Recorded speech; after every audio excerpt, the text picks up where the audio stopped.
questions up to the fight.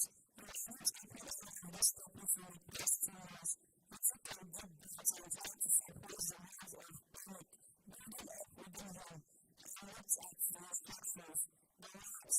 Answer the first question and any other two was begging with you or friend in front of him.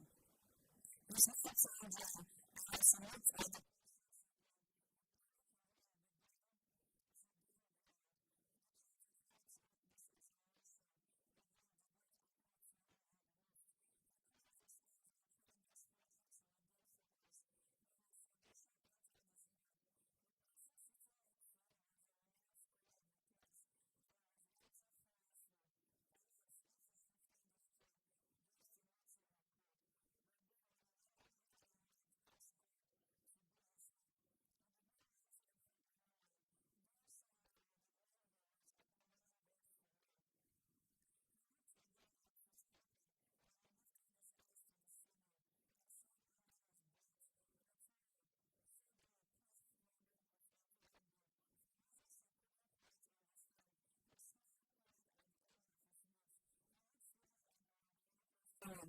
just that's right. 13 months later, we moved into the second question. The answer for the advantage analysis that was 15 hours to go was rounded into the third question. We submitted this paper quietly on the left part of the wall. We walked slowly back to his hostel, entered the floor, and shut the door quietly behind him. There was a lot of silence, and the atmosphere around him became very still. But out of his mouth, and the letter said first, as he had never before, bowing at him that him, and said, thanking God for the examination, and where it had been. I stood behind him and sang to him, like how I understood the truth, behind the words, and blessed the Lord at practice, and as I lost my fellow angels by answer action, for I saw the faces of the people I had written, I knew I would never forget this truth. Thanks to God. Next time, if we are going to send the Lord, we prepare for times where we will be put to the test. Be sincere and determined. Keep praying without eloquence. Stand with the Lord. Never abandon Him, or you will be prosperous at the end of your days. Accept whatever happens to you, even if you suffer humiliation. Be patient. Build is tested by fire, and real character is tested in the furnace of humiliation. Trust in the Lord and He will help you. Put in His words and put your faith in Him. And I find the Lord wait for Him to follow His mercy. Do not turn away from Him, or you will fail. Anyone that fears the Lord trusts Him, and will certainly be rewarded. All that fear the Lord look forward to His blessings of mercy and eternal happiness. Come back to the ancient generations and consider this. Has the Lord been disappointed anyone who puts His hope in Him? Has the Lord been abandoned anyone who led Him in constant darkness? Has the Lord been ignored anyone who prayed for Him? The Lord is kind and merciful, and forgives our sins, and gives Himself in times of trouble. He does every honest and good. This says, who tried to learn its business? They will fight to go for those who lose their courage. The Lord knows it, and so the Lord will protect you. They will fight to come for those who lose their hope. Wait for them to know the Lord comes to get them. Those who fear the Lord do not disobey His commands. Those who live in the Lord as He wants them to live. Those who find it, follow the Lord will try to please Him, and devote themselves to the Lord. Those who fear the Lord are always ready to serve Him. They humble themselves before Him and say, replace your destiny in the hands of the Lord, not in the hands of man, because His mercy is as great as His majesty. Lord, the great element feeble in the midst, He has ordered it by the purpose nations for Him to honor. The church of God has come to her, and His people have support. Never until the power comes to the front, and as the occupants to make some space for Him. From the days of such hours, the power of the future will be futile for comfort. But every looked on the house, it obviously gives enough space for the element to enter. The top of the house, and the ceremony is about to begin. The circle ignores him. The other occupants took a big box of the old woman, and sent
There was some money I put on the question.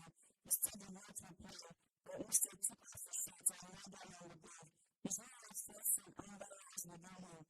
When he smiled and instantly, I found him what was left of the bus he had been eating. The boy smiled and refused the meal, apologizing for his overrudeness.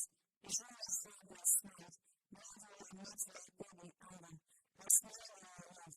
After that, the vicious circle has finally broken. The last was to even have listened to the still small voice within him.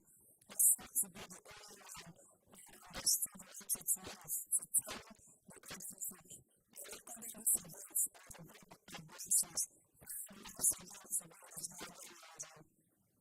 In the course of time, the African happened, and the one and one strong words, the more perfect night in the sex with the color of blood, and his mom the big in white smart cat. All almost reversed, all creation sleep, but around the sequence, the race completed, the choir was won, the station of the beating and bells, the sky was above, the lights made for lion, and all the earth melts, the child of God my God. When the stars had gone through the blindness, and already the stars are rolling on the cloud, for God wanted to see this special sorrow. This one would have known that plan. One of the fear deadlines was passed. He still saw the outcome, but when Savior stood by his side, he had to be very awkward, but he was standing on one breast. I know that he missed another soul, but his mouth was safe, his eyes were dead, but he had always brought his goal. Faith, he now wants to still, his legs are up. He held his eyes to where he was thankful. He couldn't believe what he was seeing. They were right in front of him, stood on the completed wings on a blue light road, and beside the edge of a Guinness State, it was beaten with palm oil, and now the pensioners were free to repair lights. The big stood with their backs to one, and sat with giants behind them to make themselves heard by the boy in front of them. The boy was shouting at the top of his voice, and made a lot of noise. He usually always speak with a melodious voice, but was quiet and had praised the demon shout. However, this group of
which was so crowd, following the day of her own, and was found the altars. He smiled his person and pointed to the door, who stood there facing her. He looked at the servant and confused. Stood up when the little girl suggested. She asked with a groan, "Ma'am, I just want to wish you a good day instead of." He smiled out and was fully filled with a good day.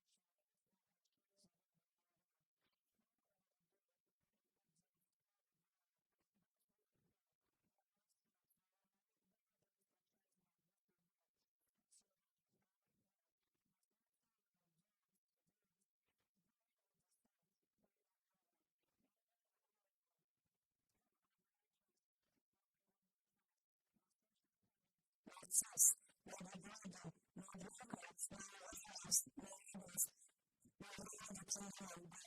Every builder was just a ritual. Not everyone doing it. Not everyone loving. Not so merciful. I'm sure God will understand. The Bible is very clear What's the other says? That's your hope. The big book also would say, was not. It took a big book and started to walk around. They respect. The angel and the very best hands and birds, when the best part is fit on the ground, turn around and walk back to your door. You have the very show the right access. Where is that? Where the angel cries, build it. The bear went on the door, and the gate painful open. He put his hand on her ass and stepped into the room. She gave me and shut the door behind her. When I went down the space outside and wept, the very sits in the place in size, and pulled out a dead man herself. The angel of the flames of it, and smiled his rose. The bear and the people looking around. When it said that I guess I know, it's buried. Everyone felt the affliction, which appeared to have an influence and trust. But decided to follow the path of God, and was no longer asking for protection. The angel left the line, but for everyone back of the way, the devil laughed seriously, and entered into the room. The angel let all of this in silence eye. So I heard the boy would come out of the room, sitting on the right side, like a broken soul. So I heard the voice of the blind of the boy would cry out, "Sisters, later I will call out after electricity." I felt the sound in pain. The brain would go through, the finger left the entire land. The suddenly wanted to be out of the sea. Praise to April, and called and praised the stars. When I opened them again, I was on his bed in his area. He had died in the burial, and I believed I saw the person very sleeping. I said, "Don't mind me with my chest," but I didn't look for his footstep. Suddenly, I was moving with him, like my pants on the way to the snowman. I can hear a person into the trap, wearing an iron pierced its heart. It was like a dead boy into the light, with the bright sunlight his life was in danger. Romans 7:22-23. Don't perceive the miracle. Have you ever felt that you are in your life? When you were making a mistake, and you had to correct them, or you had been through it. Have you felt all the believe by your way? How everyone else began to play the exercise, as long as you still dream that there is hope to change for the best. There is no as you try and you succeed, and then there is an absolute certainty. You build your dreams and believe in them. The success will become a reality. The times when you feel down, and you feel like giving up, open up your heart to understand. That's the aim for God. When hope and strength to come in your and sit you down, and you read the words of support, you will know that there is hope in the area, and success is within our grasp. 6. Yes, it will sit you in the mind, when you open your eyes, and you plan to be at the campus by 7 a.m. and you will walk around. You prefer brings the streets and all your beds. You like to sit peace. Then you know it's a quick failure. You rest out of the room and headed for the bus stop. You drive to the park, pack up your stuff, and only those food. You wait and pay the bus fare to your home, and you take a good seat on the bus. You shift off and settle down comfortably, and the bus stand without the period any passengers. So you are expecting 5 answers. You try to hold the phone off, but it only goes further. You arrive at the inspectors asking you to pay for the bus and as passengers, but you resisted. You realize how all is serious. You know what you are doing. You know what you are doing. I'm not ready. The episode is right. You are very confident. The passengers sleep on your seat. I am so loud. My last time is Thursday. But I found this call for you. What are you supposed to say?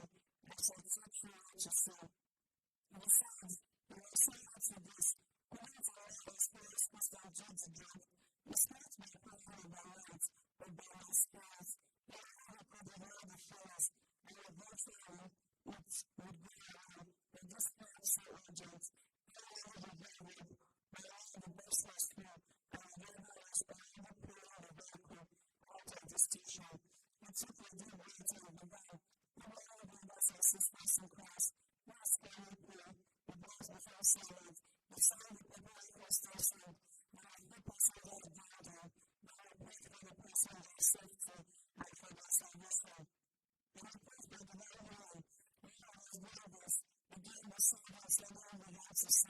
The new of Better Forward, by the time it films the albums of the favorite players, they attempted to conclude that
I was really amazed by them.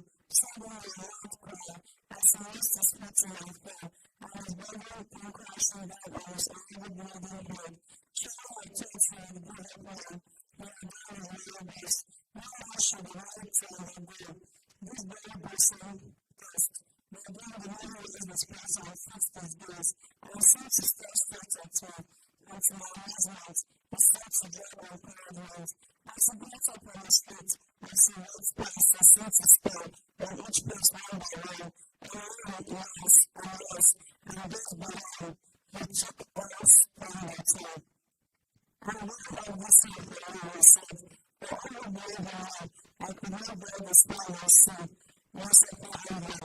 I couldn't help but to do it, but I never owed it all my heart. Although I was not it, I was down on my knees and wept.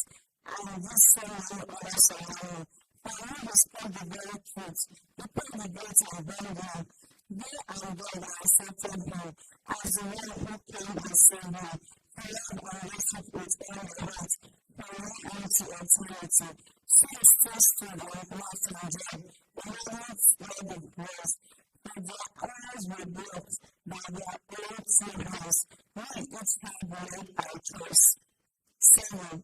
He sighed out loud, long and deep. He looked at his reflection on the mirror and turned away his son. What had he done? Why was it always someone to give up this bad verse? He shook himself slowly and went on his knees to pray, to beg God for forgiveness. Instead, he replied to a deep void began to well up within him. The tears he had been fighting back slowly began to break free. He heard a voice mocking, accusing him and telling him God will never ever accept him back. Right after what he had done, he did not even deserve to be called a child of God.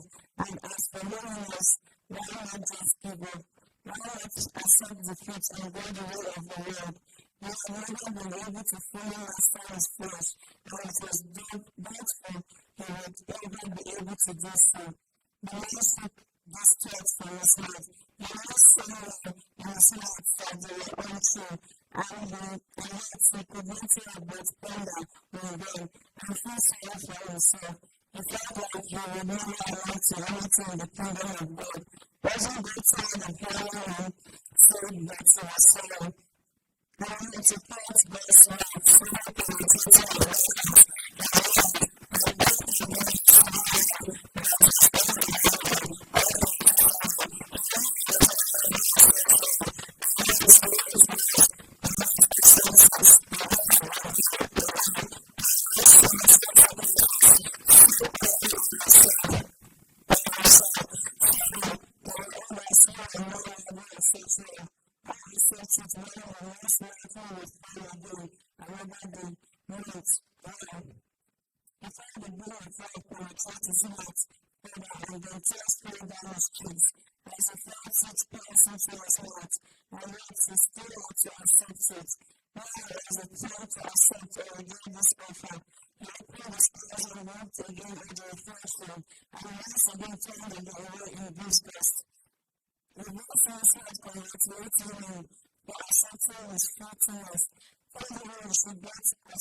For His grace working hard within me.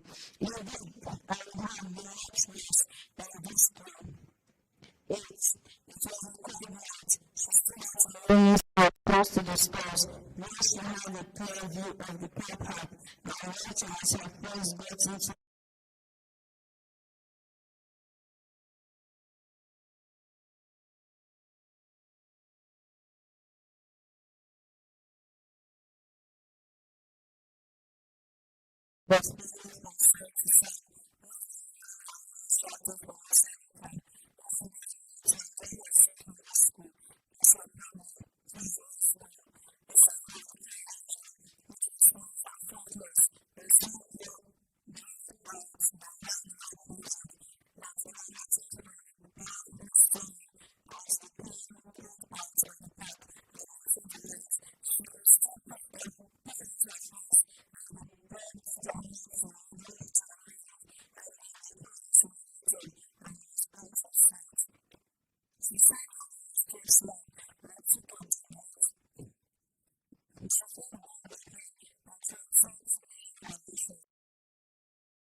Good time. Why was she so different?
As his shoes were slightly low, but still in good shape, and his speech was clean.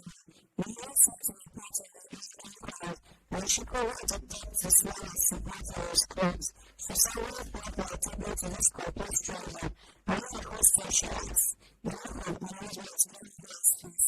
Of course I am. You are looking to Christians. Oh, I don't take our religion seriously, or are you just a Christian like that? What I could say is quite a nice sounded perplexed. She sat her down and looked at the framework. Silent people. Most of these people here are Christians. My roommates are Christians, and they do things like Christians support them. They are strange like girlfriends who buy them all sorts of expensive things and when they are together in the room, all they ever talk about is immoral things. The funny thing is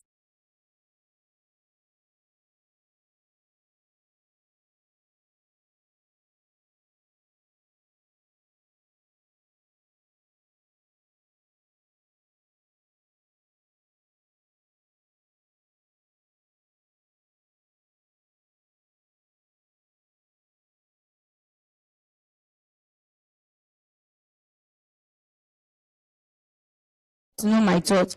It's too late for you to go back now. Do you think I should compromise just a little bit? At least I'm not having fun too, he asked. God, she answered. God, do you think he's going to strike you with lightning or something? Well, no, but I grew up in a Christian home. I'm not to be boastful, but I can't imagine doing anything deliberately to hurt God or make him unhappy. That is very interesting, he said. Most people only obey God because they are scared he's going to punish them if they don't. You must really have deep feelings for him. You haven't answered my question. She shifted in her seat. Do I join my friends or not? The way I see it, no one can really say how your friends are feeling in their hearts. They may look happy, but could all be a mask to hide the misery and emptiness they feel inside. I think you should stick to what you believe in. But they seem to get all the good stuff. My roommate's boyfriend has promised her a good job in an oil firm as soon as she graduates, and another of her friends has boyfriends who arrange free international trips for her, and she shows off her imported shoes to all who care to see. One of them has even proposed to her with connections with those who know how far they will go. The young man smiled at her. His eyes suddenly had a faraway look in them, as if he could see something she couldn't. Your roommate will never get the job at the oil firm, and her friend will end up marrying her US-based boyfriend, who buys her shoes and other things only to have a miserable marriage and no kids to comfort her because of the damage she did to her womb several years ago in the past. Nothing goes for nothing on this earth. Then he focused on her again. Sometimes being a Christian can be tough. It seems like the bad guys are getting all the good stuff. But you should remember that the things of this world are only temporary, and you should be busy storing up treasures in heaven instead. She stared at him and a cold chill went down her spine. How did you know the other girl had an abortion? I didn't tell you that. He ignored her question. I think you should remain true to your faith. Who knows? If you continue like this, you may end up not having too many friends, but at least you will have God. And no one said you did not enjoy all the good things of life when the time comes. Be patient, Joanna. A lot of good things are going to come your way, but you have to remain faithful to your God. It's not going to be easy at first, but I'm sure things will eventually fall into place.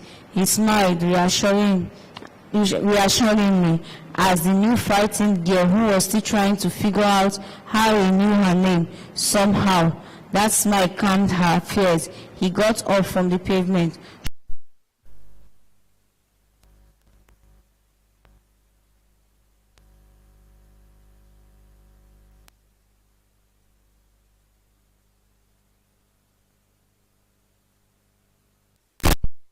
For real.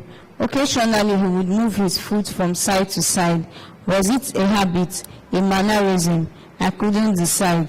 I asked him to tell me his problem, if he could. He didn't seem to hear me, his face expressionless, like a block of wood.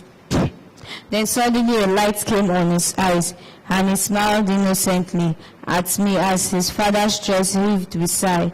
He told me he had been bad. He had raped and killed a woman.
Left that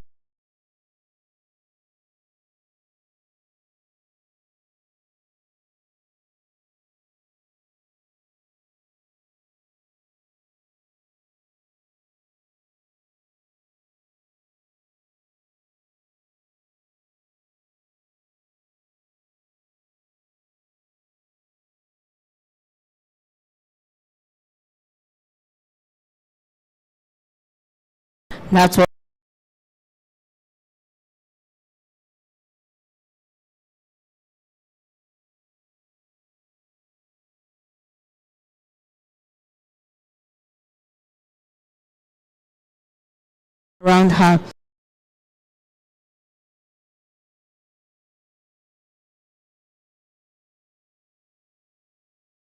Was a loud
but not before.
And look back at the angels.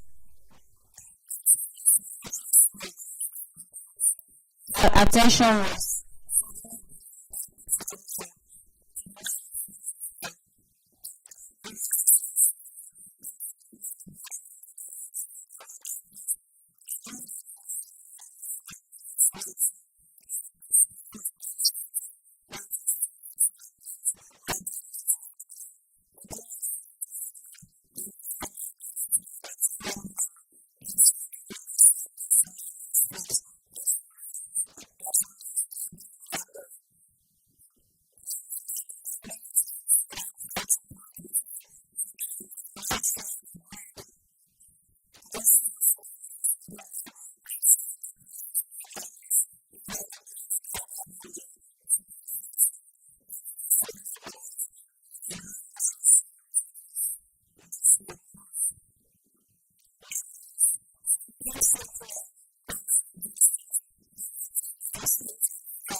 Completely.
No, I am not.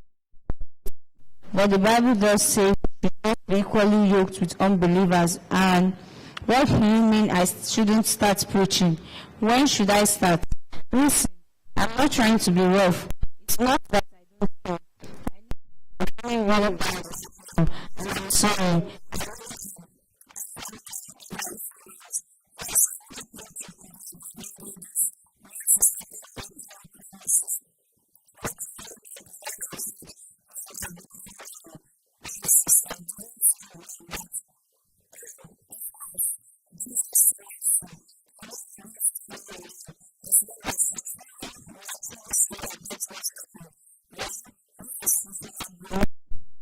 But look at it this way. Start of your life before the cost any serious damage. That's kind of good, isn't it? That's kind of good, isn't it? Listen a moment. If you love you so much, how come you waited as soon as you refused? If he could love you over a little matter like that, I don't think you could have ever been able to handle the bigger issues of life with you. And now you're thinking, if he really cared about you, would he make you do things he knows you don't like to do? No, that's right. You have waited for a while, but now you can see. In fact, I don't think he's worth crying over. Do you? Yes, that's more like it. Good advice to bad rubbish. There is no need to be confused. The Bible says, God has good plans for you. Plans to give you a future in your work. Jeremiah 29 verse 9. That's right. And he also said, if you ask anything in his name, he will give it to you according to his will. And all that means that as long as he knows is good for us, it's ours already. Well, then thank God I will bless you and feel better. Sure, I can come with a cake. I will bring it. And we can have fun raising it together. Sure, I can bring my baby too. What can I say if we can feed our spirits as well as our spirits? See you soon. Bye. You know, Anthony, like someone had turned on a to high speed.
Only 2 buildings away. On getting into the hospital, they shared themselves into groups, and each group took a word themselves to the medical and immediately went to work bringing the gospel to those patients and speaking words of encouragement to those who were.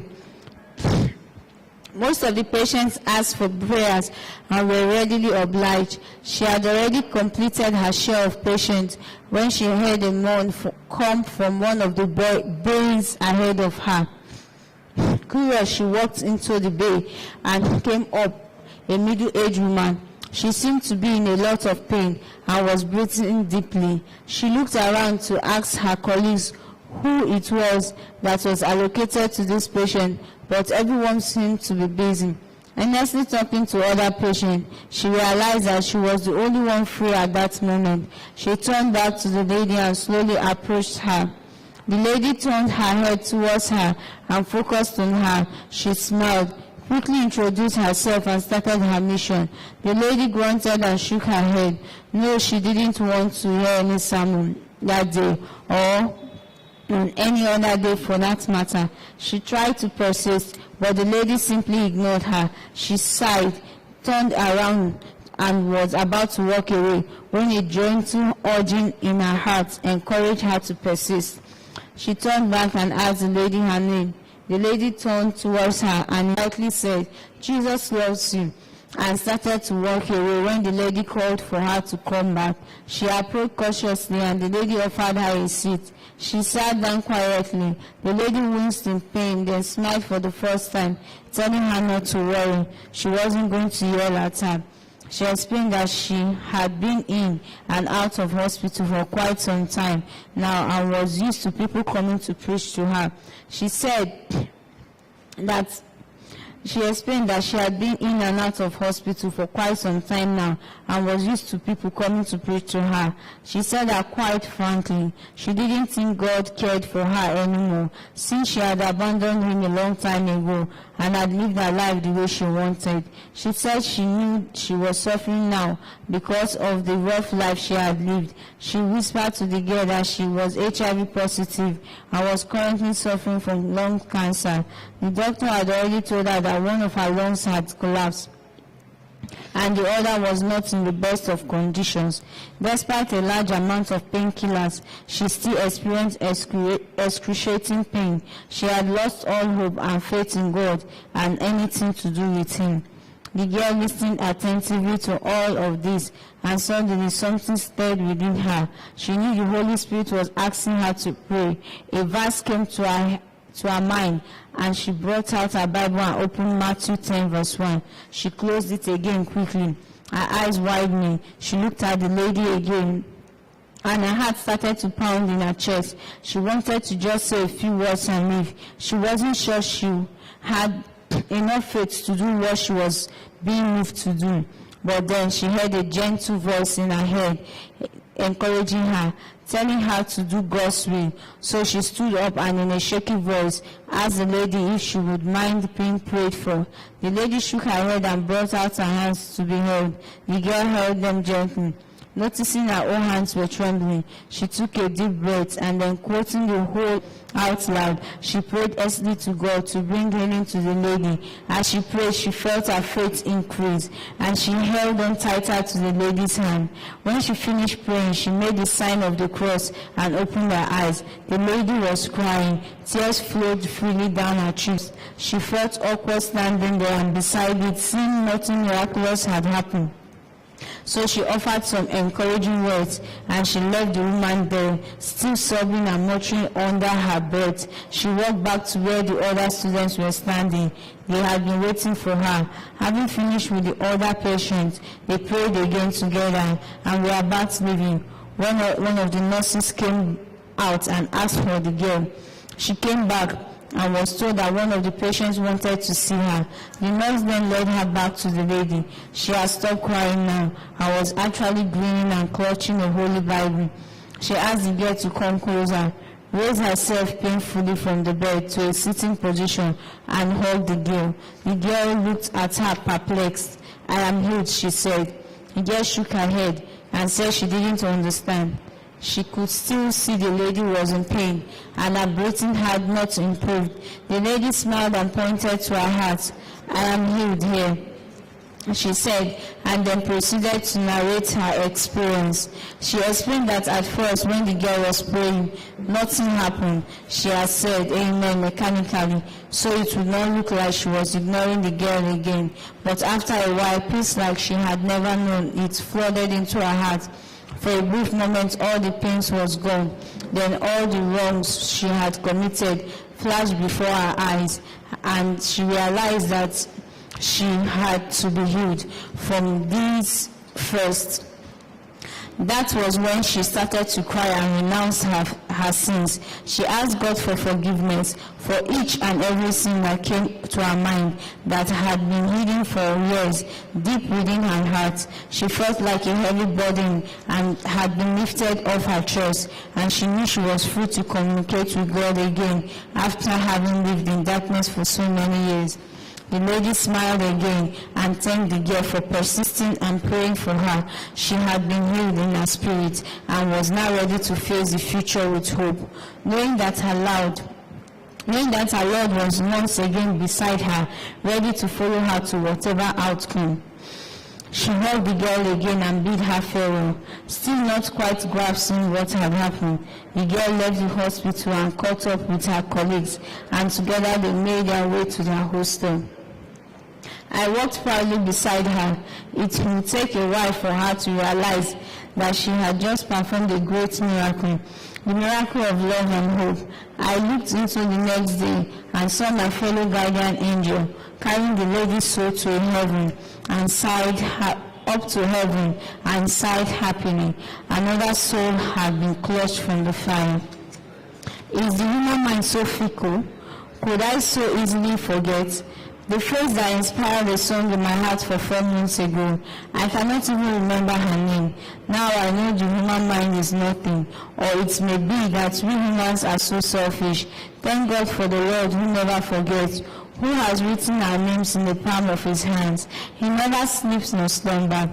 His words never go back without fulfilling their mission.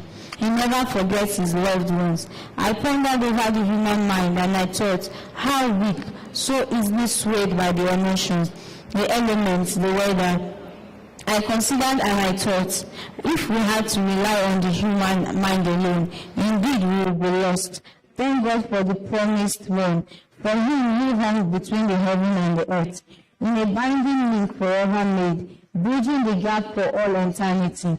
His love transcends human thinking. His human mind cannot fathom or understand. The reason behind his single act, no logic can explain it. No thinking concords it.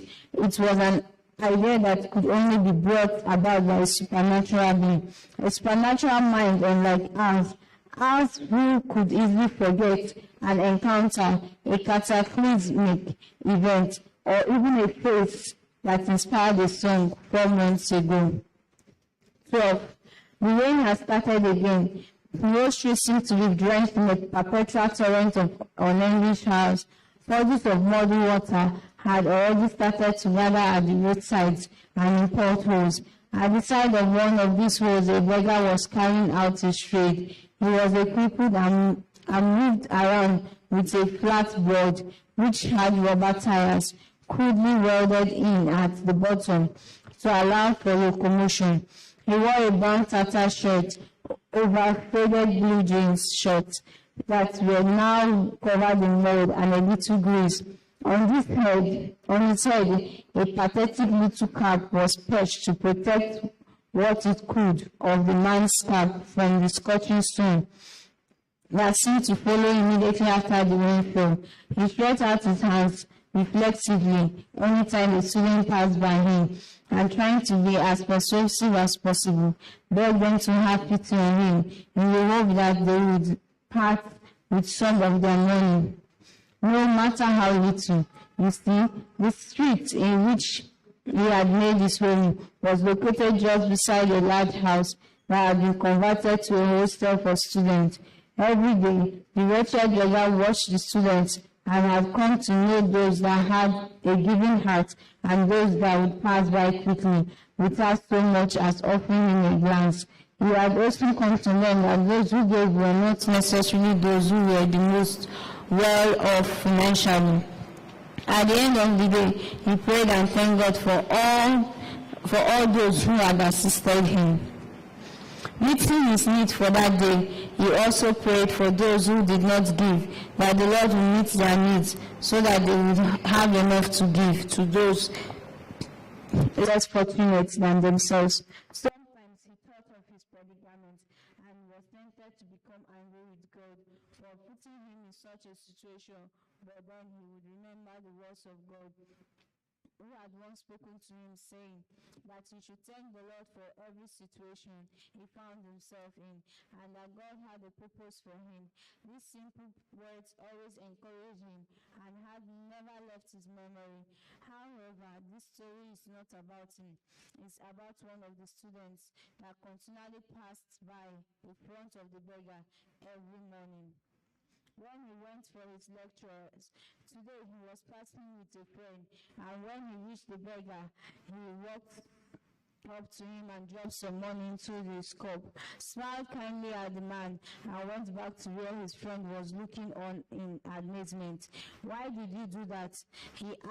His friend asked. He looked at his friend in surprise. "I mean, don't get me wrong. It was mighty charitable of you." But the beggar didn't even stretch out his hand that time. His friend shook his head. "Seems like you have too much money on you right now. Not really," he replied, looking a bit embarrassed. "It's just that I have come to realize something, but never mind, you'll probably laugh if I told you." "I'm not laughing," his friend said with mock seriously. I was just walking up a way to ask you to buy me a drink before you gave your change to the cripple. My fault, he who hesitates. Well, the truth is, I discovered something peculiar about that beggar." What is he? Is he a relative of yours?" his friend asked curiously.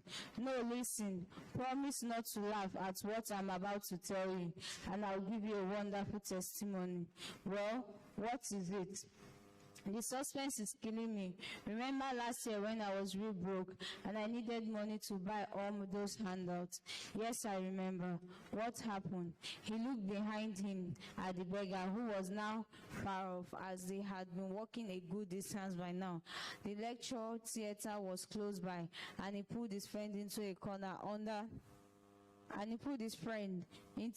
lecture theater was close by, and he pulled his friend into a corner under one of the abandoned from the drizzle that has started to increase again. As I was saying, I was dead broke and really needed to get some money for those handouts. There was also no way to reach my folks at home because I hadn't gotten a mobile phone at that time, and neither had my parents, so I couldn't even get to a business center to call home him for the first time. I still had some 10 naira notes in my pocket, and I suddenly felt the urge to give one of them. I thought about how far that 10 naira would go. At least it could transport me to my auntie, where I could get a free meal if I timed things right. But then I realized I could just as easily walk down to her place. 101 other reasons came to my mind why I shouldn't part with my money, until I could hardly think at all. Eventually I sighed and handed the money over to the beggar. He was very grateful and mumbled something about not having eaten for 2 days, but I was too upset to listen, and I walked off sulkingly. I suddenly felt guilty, like I had been forced to give him the money, and I realized I hadn't really given from my heart. So I stopped for a while and asked God to forgive me, and thanked him for giving me the grace to give what little I had for the needs of one of his creations. Then I went down to my auntie's place. He took a deep breath. "Go on, I am all ears," his friend said. Well, here is what things get really weird. I got down to my auntie's place just in time to meet a big helping of eba and egusi soup with the largest piece of meat you have ever eaten. Now that may not be so out of the ordinary, but then my mom shows up saying she felt I needed help, and so she had brought a little something for me. I have never gotten such a large sum of money at once like that before.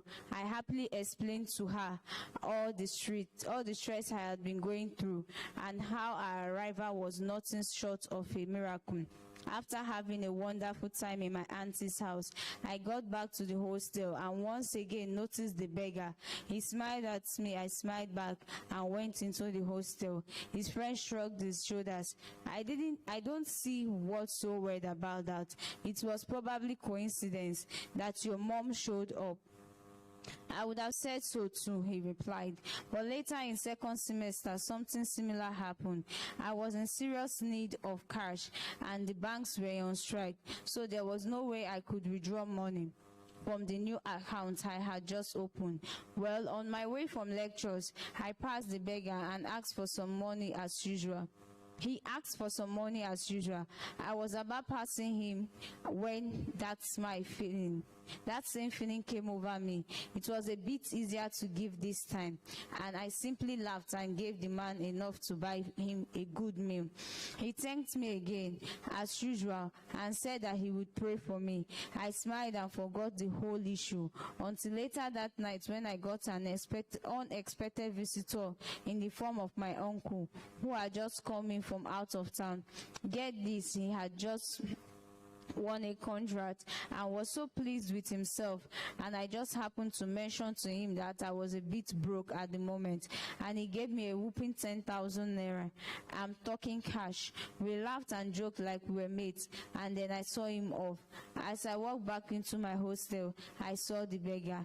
He had settled himself in a dark corner to spend the night. Our eyes met and he smiled and then shut his eyes. Then I remembered what had happened earlier that day and how I had experienced the same thing with him in the last semester. I started to notice that every time I gave him something, no matter how little, I ended up being the better for it in the end. So I made a bit of giving even when I had no special need, because one cannot get enough of God's blessings. His friend looked him over. So what you are saying is that this beggar is some sort of good luck charm, and you give him money so you can get more money back in return? First of all, I don't believe in luck. The Bible did say in Proverbs 20 verse 17 that he who is kind to the poor lends to the Lord, and he will pay him back for his good deed. And I believe that what's at work here. Secondly, I admit that at first I only gave in return for more money, but I noticed things didn't really work out when I gave for this selfish reason. So I simply learned how to give, whether or not I was in need or anything, and it has been working wonders for me. He finished off and smiled.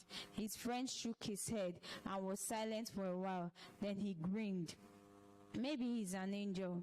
They both laughed and walked into the lecture theater. The crippled beggar looked up and saw a young lady pass by him, and he stretched out his hand and pleaded for some change. She dipped her hand into her pocket and brought out a crumbled 50 naira note. Under her breath, she thanked God for giving her the grace to give, and then she handed the money over to the beggar. As the beggar took the money, he thought he saw someone standing behind her, a large man dressed in the purest white, with the kindest face he had ever seen. The man seemed to be opening a golden book and writing something inside. After writing, he looked at the girl and nodded in approval. Then he faded away. The beggar looked at the lady moving off, and he smiled. Somehow, he knew she had just been blessed. All my life, I have tried to be what others had wanted me to be, but recently I discovered the truth. I discovered the truth that was hitherto uncovered, to be that others want you to be is to deny your own individuality. To see what others want to see is to lean on others' uncertainties. To do what others want you to do is to ignore the talent God has given you. For in every soul there is a part of God's Spirit, a part of his perfect will, waiting to exceed the limits, and the sooner that soul realizes the uniqueness it has in Christ, The sooner that soul realizes its fulfillment in the whole body of Christ. Many have tried to be individuals of themselves and have denied the power of the Creator in their lives. Such people are like mighty ships without ruders, being blown about on a vast ocean, never explored. Make Christ your rudder. Let him say you are right. Let the storm of this life drown you and put out your light. And if you really want to be what you were meant to be, why not then be what God wants you to be? For he alone is the creator of your individuality, and in him alone will you reach your full capacity. Sunrise and Other Poems by Timmy. My roots, my pride. My hometown. I search through memory banks. I think about my town. Cannot remember a thing. I have been told I had been there when I was a toddler, but can't remember a thing. Don't know the customs and traditions, but have heard stories of my hometown, enough to wish to go there. And when I do visit this time, I will take photos and write down things. I will keep and cherish the memory for my generations to see. How I miss my hometown. Coco, I would always remember. Nigeria. I love my country, and my country loves me. My country is blessed with abundant resources. The soil is fertile and has good rivers. Nature is friendly. Disasters foreign. My people enjoy the best of life until decay came, brought by evil people, deceiving us to become leaders, embezzlers of the treasury, pay for all, destroying our country, causing artificial crisis. Everywhere now there is sorrow. Who will come to our aid?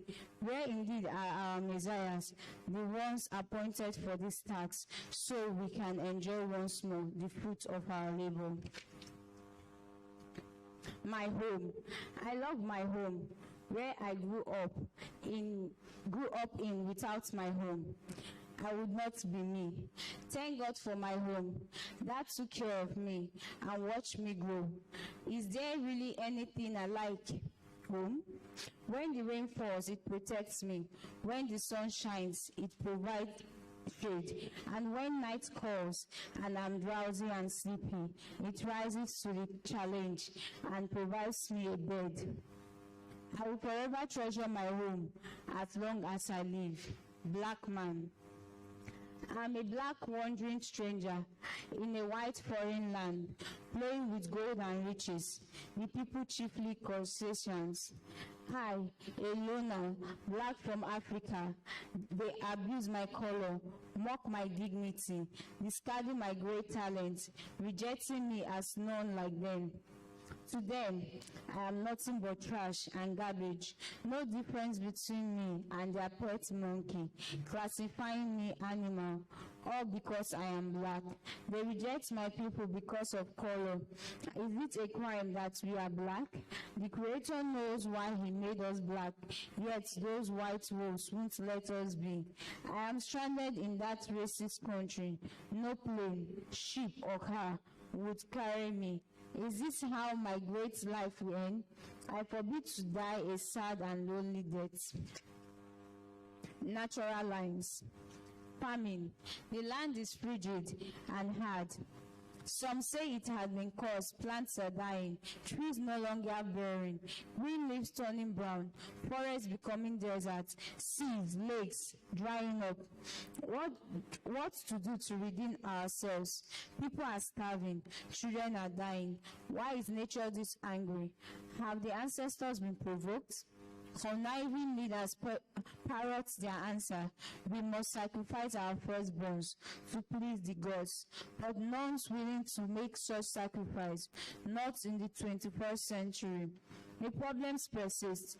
The world, locked in suffering, everybody looking for victuals, food is scarce everywhere, nations fighting each other, calamity, havoc fills the earth. no law and order in society. When will the suffering end? When will Messiah come and redeem us unto himself? Erosion. I woke up one morning, ready to go to school. On the road, puddles of water, tribute to yesterday's rain. The land refuses to swallow, soil is damp, vomiting, site not good for planting.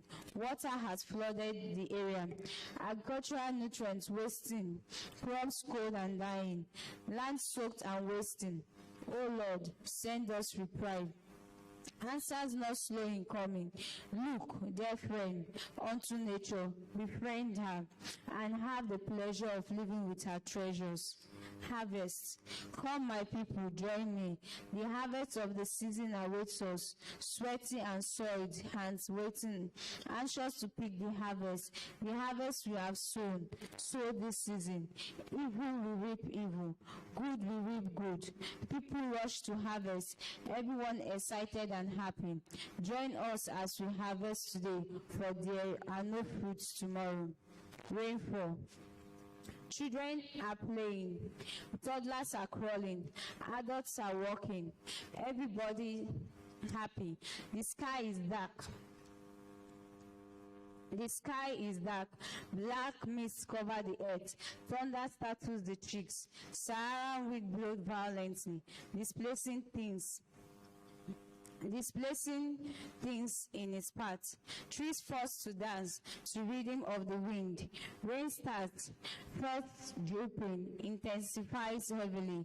Everybody's running, all for shelter. This pelting is serious. Toddlers are crying. Children are happy, playing in the rain. Adults are angry, hating disruption. Farmers rejoice. The rain grows and nurtures their crops. Give soil water for fertility, for the harvest of the nation. Sunrise. Can't wait to experience you. You make my body me. You make my body rise. Comfort my soul and spice my mind. The sight of you makes me think of another beautiful day. A day full of surprises, full of successes and riches. How I wish you would go, that you would stay forever. But you have to give way for the sun itself, our basic source of energy. Patiently and faithfully, I will wait for tomorrow to experience another rise. Please. The farmer plants a seed, a tiny and soft seed. The seed germinates, it brings forth shoots, it grows into a shrub with a small stem and leaves. It grows into a tree, developing trunk and branches. Flowers start growing, butterflies perform pollination, it produces fruits, everyone is happy. War. Blood and blood, more and more blood flowing. The earth polluted with blood. The land is full of blood. Land and sea protesting. Animals, plants are dying. Diseases spread like bushfire. Everywhere is deserted. The land is cursed. People go into hiding, running for their dear life, crying for loved ones. The whole world panicking. Gunpowder in the air. Lifeless bodies on roads. Nobody moves freely. People are hungry. Children are dying. Peace have taken a beating. There are scars everywhere. The sirens come blaring. Citizens scatter in all directions. Heartless beasts on the prowl. Naked lions from the jungle. Come to terrorize the people. Carry off male teens to join war as soldiers, and 2 young girls as wives. Those who refuse, they torture, rape, and kill violently. What kind of world is this? Wickedness, a daily routine. They plunder food and money, everything of value in the way, all in fighting for country. Who is fighting for who? Is this what power is about? Yet they call us bloody civilians. These bloody soaked hypocrites, vampires in camouflage, echoes of affection. Children, rare pleasure, priceless treasure comes in two classes, obedient and disobedient. The obedient, loyal and faithful would grow into good leaders, followers, develop society, invent, discover things. Society will remember them as great, accomplished people. Disobedient, rebels and traitors growing into failures, terrorists killing innocents, having no regard for themselves, lacking the fear of God, bringing evil, calamity. Break up things into rags and dust till hands of law catches to inflict rods upon them. They will then be remembered as scapegoats of the law. Love is caring, interesting. Love is enchanting, fascinating. Love is captivating, intriguing. Love is bewitching, charming. Love is eager, tender. Love is zealous, precious. Love is powerful, priceless. Love is splendid, gorgeous. Love is trustworthy, sweet. Love is wonderful, gentle. Love is universal, easy. Love is fair, kind. Love is faithful, brilliant. Love is fruitful, magnificent. Love is patient, perfect. Love is passionate, affectionate. Love is treasure, pleasure. Love harbors, bears. Love endures, resists. Love passes through barriers. Love sails through dead seas. Love walks on oceans. Love climbs over mountains. Love touches the sky. Love makes impossible possible. An individual forces that thrives. Without love, man is nothing. With love, we do everything. With all of these in the kitty, isn't love the greatest gift God has given? A natural wonder. My best friend. Friends comfort us and lighten our day. My best friend lightens my year and comforts my soul. He advises and counsels me. He is a pure gift, a divine treasure, the best thing to happen in my life. He is always lively and makes my life go round. I adore him, can't do without him. He fills my heart with joy and makes my being come alive. We have had a great time together and truly always will. He is one who I safely trust, one I can share my problems with. Even when we stumble and fight, we always come back together. Without him, I would be miserable, like chaff blown by the wind. One for me to lean on, true friend who gives no hurts. Strangely, I haven't told him yet about my high opinion of him. I will tell him when my heart says so, but for now, I keep things to myself. My brother. You just wonder, is this really my brother? Full of trouble, comedy and drama. He is my brother.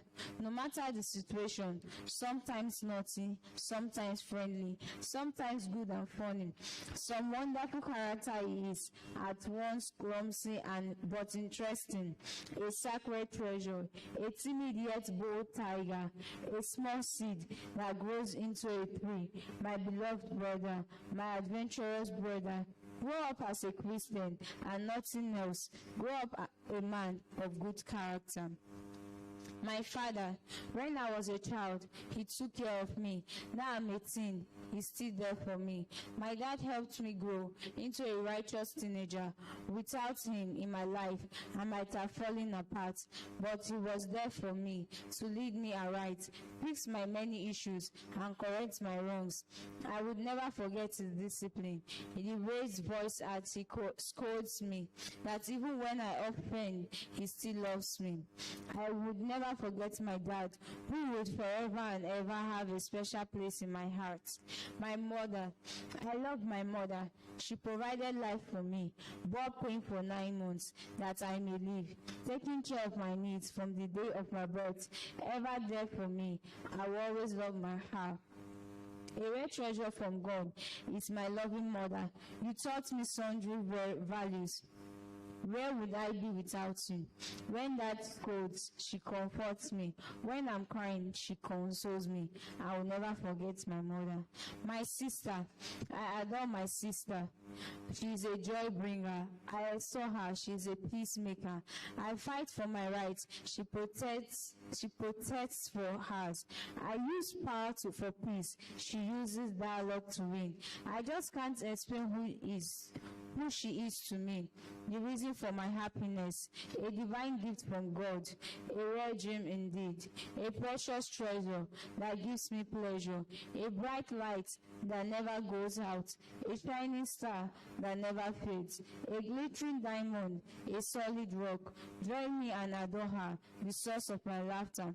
My beloved sister, my charming sister, my dazzling sister, I will never forget you. School time.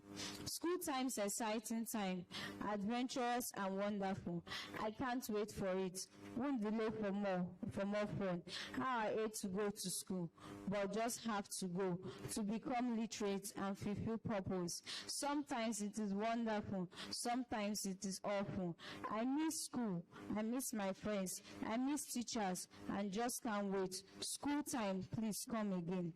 People, politicians, deceit, corruption, betrayal, apt words for their antics, come to our houses, prostrating for vote, spraying money gifts, we accept and vote them in. Unknowing, we sign health warrants. They enter power innocently, living as evil geniuses, sorely ruining the lands. People dying, no good hospital, doctors on strike, children becoming thugs, schools not really functioning, teachers long gone away, no more job opportunities, never seen things this tough. The people rise up in arms. He sends zombies after them, runs to another country, spending money lavishly. Nemesis grabs him by the ankle. He is caught by law and sentenced for a moment. Joy floods the land till another of his type steps in, and the struggle begins anew. When will our eyes be opened to see the harm we do ourselves and resolve to build a nation that excludes politicians, who is as sly as slithering snakes and more dangerous than hungry lions? My enemy. My name makes me sick. His name makes me sick. Seeing him makes me cold. How will I love this child of God who behaves like the devil himself? If I had my way, I would sentence him to eternal suffering for the wrongs he has done to me, which will really be excusable. My heart is provoked when he comes near me. My mind says, kill him. My soul says, burn him. The Holy Spirit says, forgive him. I at loss on what to do. Oh, my wicked enemy, the evil demon in my eye, my only evil thought, my darkest shadow. If not for my life of faith, I would have killed you and ruined your life. Telephone users, they are in different classes. The first uses phones well. The second uses them moderately. The third has just plain toys. This is the class we belong to. The young belong to this group. For us, phone is fun and excitement. We use phone to gist with friends. The anxiety of receiving calls, the joy of making calls, just too much to handle. So we are rushing in calling. Unnecessary rush, wasteful rush.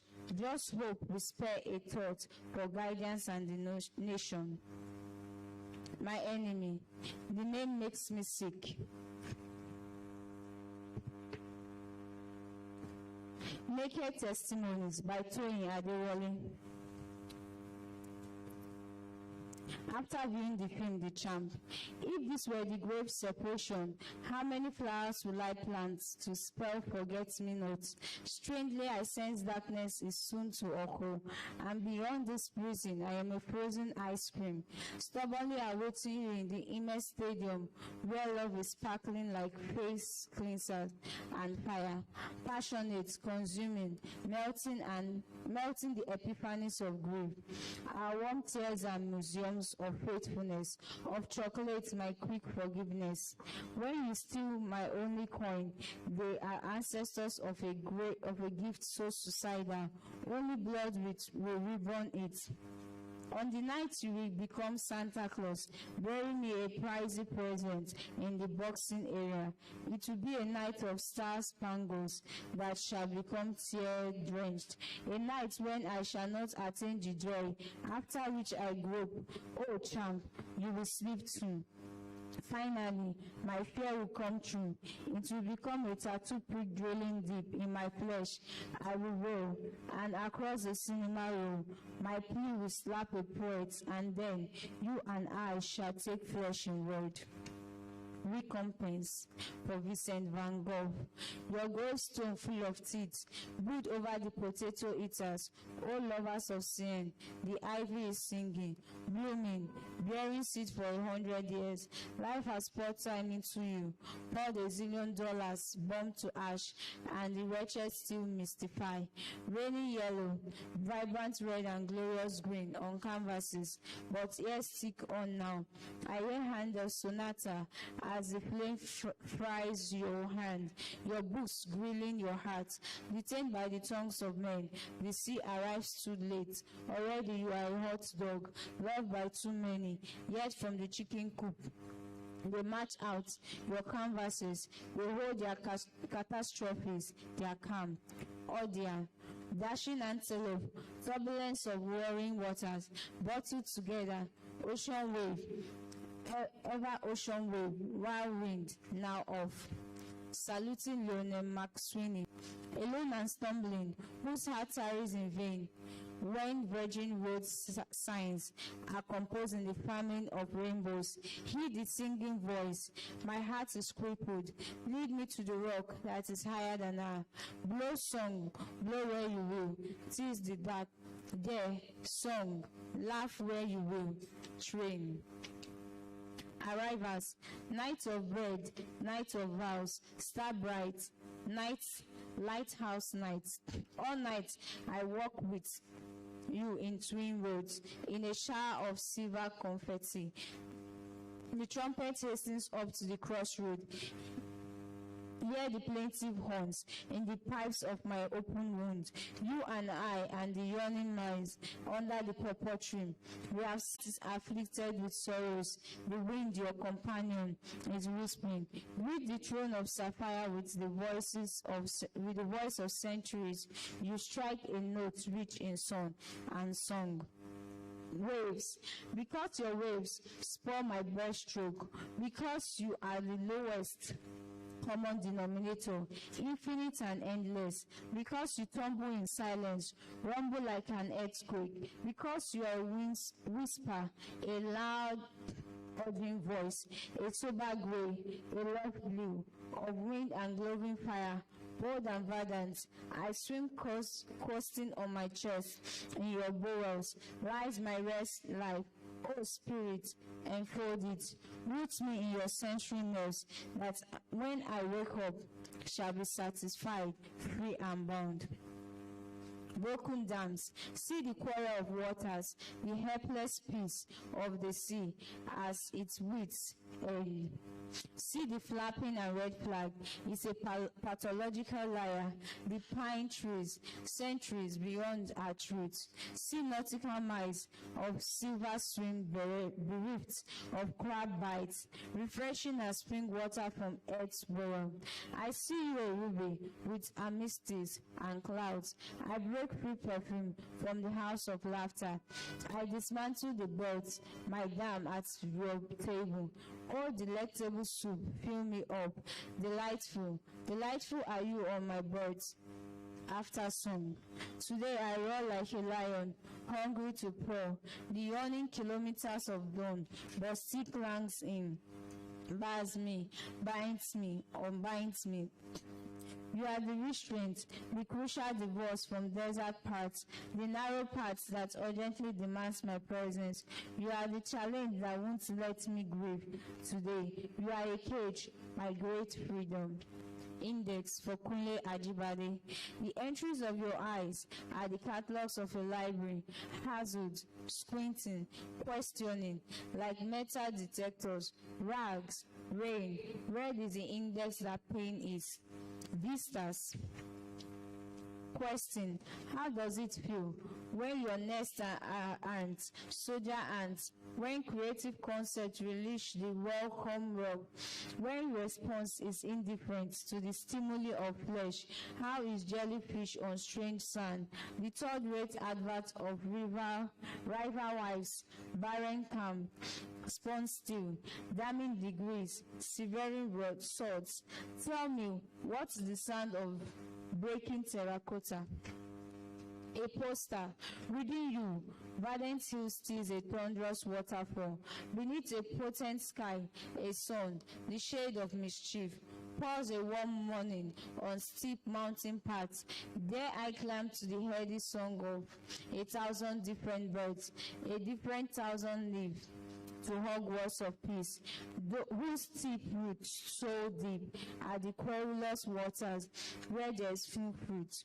Roots. What return is there when the 10-stringed lie invites me to the harvest of new barley in the fields of the all-sufficient one? I shall cross the Jordan and humble the harsh Judean sun with a flick of my blue shawl.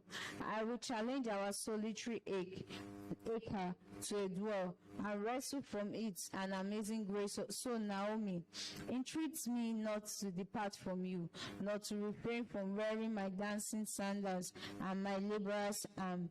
I come to glean in your farms, Bethlehem. I spawn nothing. I thresh trampled grain that Naomi and I might live life, but there's a raging cold inside me. Who shall extend the border of his garment over me? Naomi says, your joy is the joy of Boaz. She beats me with perfume and lace. She pours kerosene on my widow's weed. How lively were the lanes the night. I strode to the threshing floor. The moon was fluorescent to my feet. Winds attended me, invading Boaz with my scent. He stirred and woke, and windows were put into blank walls, doors where there were no entries. My rough roads became a dual carriageway, a forerunner of the Christ, leading from Moab to Israel, from men of God and Naomi. I had fought well by your side and earned a new meaning for my name. I am better than 7 sons. The last thing, sorting out bits of cards and desires, time strides in like a sober invigilator, logging a deciding quiz, feeling cabinets arise within me, a thickening cock, a horn, a clarion call, where the space shall be called spades, and teamed by their right tags, on honest slabs where my spirit shall lay pruned in the clinical words of forever. How shall I score in the hourglass before the jury of witnesses? What arts shall install, what honor in what hall? Here lies a poet who shopped in Trivia Street and stalled in Transitory Avenue. She took vacation at Crisisville and worshipped at Dem Hollow, where the notion of a Lord God is an unspeakable abomination. Our life here is a thermal river, sprinkling impactful currents, a joy song against the bleak desert that rattle minted mornings. Soaking. The delightful hearts befalling me, for your belly deep laughter, possess these hours of vibrant poetry, hours of nurturing lilacs, ever excavating the essence of history on a beachfront. I'm arrested by breezy bike rides in the war-red sun. I'm out by the truth of plants grown up in their youth. I write, exhilarated by the slushing freedom, the resounding dam of the rainbow spirit. Beneath brilliant night, tenderness becomes the jack plane of rough diamonds, the rhythm of an eternal gospel in your stride in the starlight. Lemon cream. Like never before, we conquer our stammering. Praises no longer trade away. No, we catch them and instill in them the speech of open, confident reading. Bubbles arise within you, laden with coconut flavor, and your laughter as forceful as rushing water heads to wash me clean in the meeting hall of our openness. Soon thereafter, peace will step in to our door, to an embrace possessed of silence. And we merge, I the lemon, you the cream. We shall be christened lemon cream. I ripen, ready and reaching. Haiku. It's your brass shade. They are your streaks of sun. This silence, these slammed gates. Red for men, for G. The wind pours laughter and four-letter words. Dreams spill in this hot house of popping corn. Our pies of fried yam and berries. The calabash is replete with mischief and castrated Greek gods. He would light the moon with fire. He would tickle the viper in a plate bath. He is red in the blurring. He is red in the blue ring. He is a wave on the seashore. Cliffhanger squaring the noon sun. Bird to fire. He is setting the wind for songs. May the wind blow where he will. Watercolor. Sea, sky. The sand brims with ivory. Axle tumbles. The water is sterling silver in a tumbler.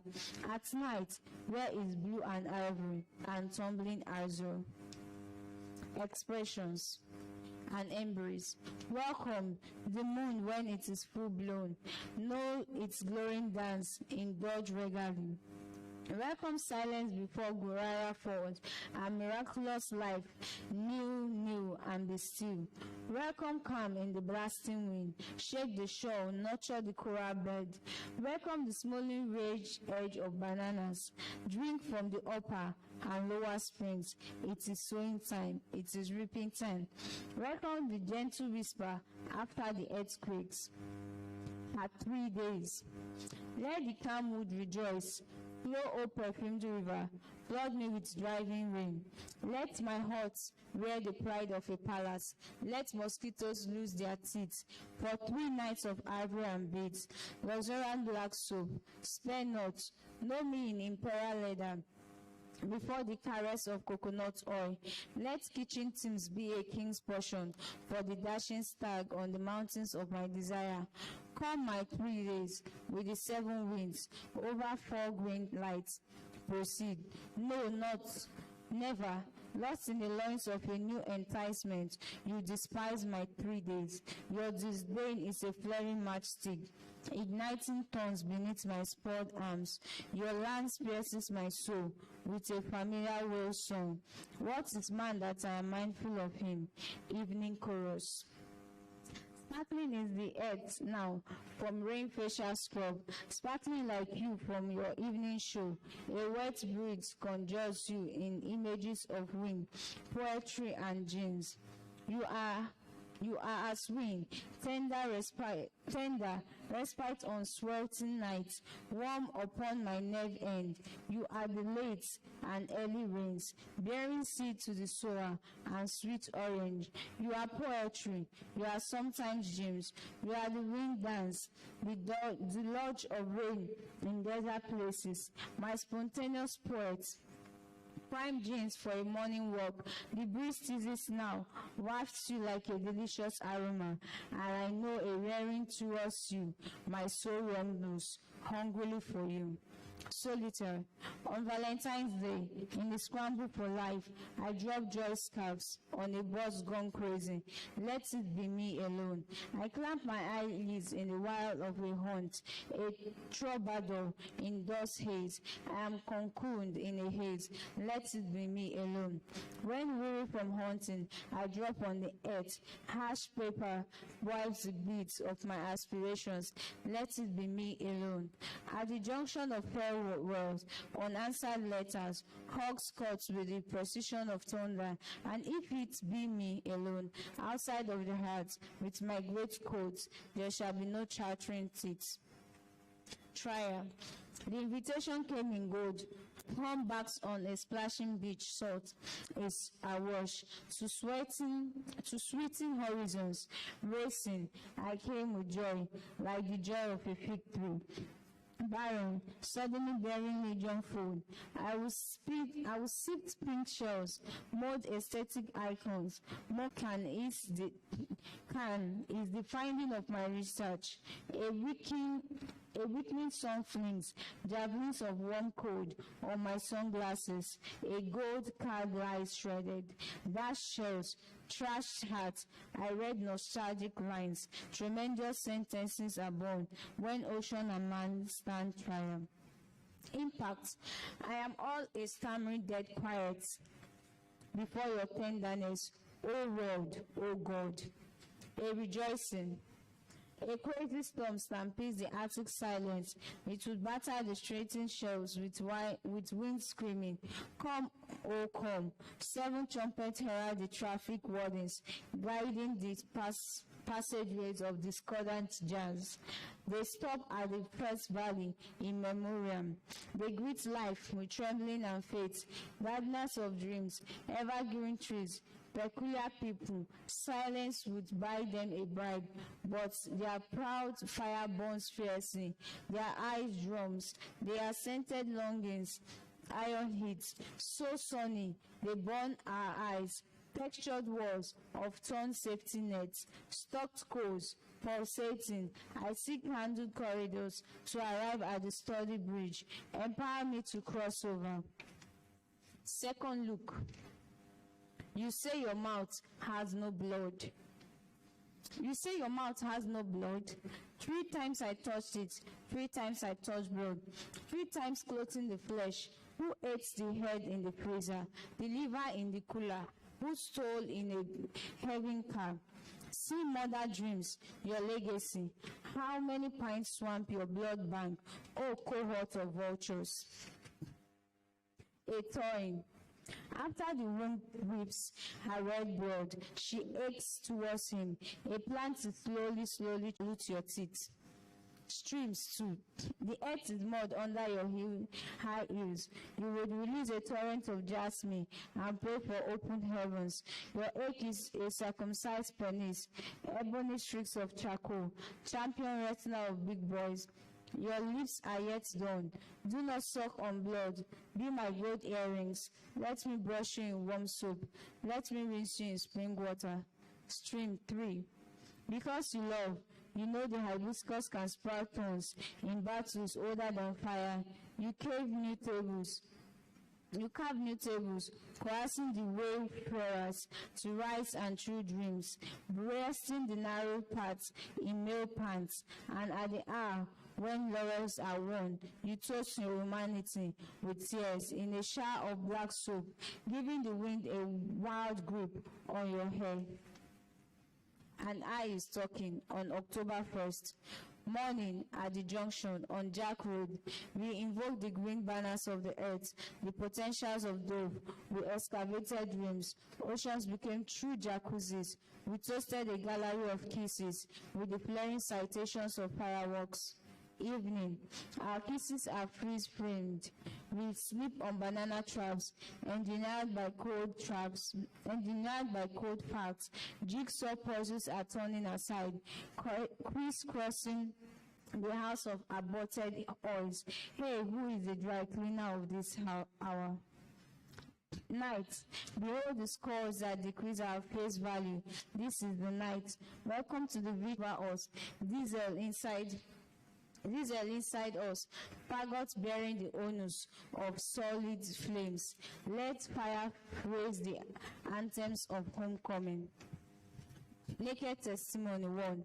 I tell a tale of our sour tangerines and shriveled penises in the furnace of testicle crushers.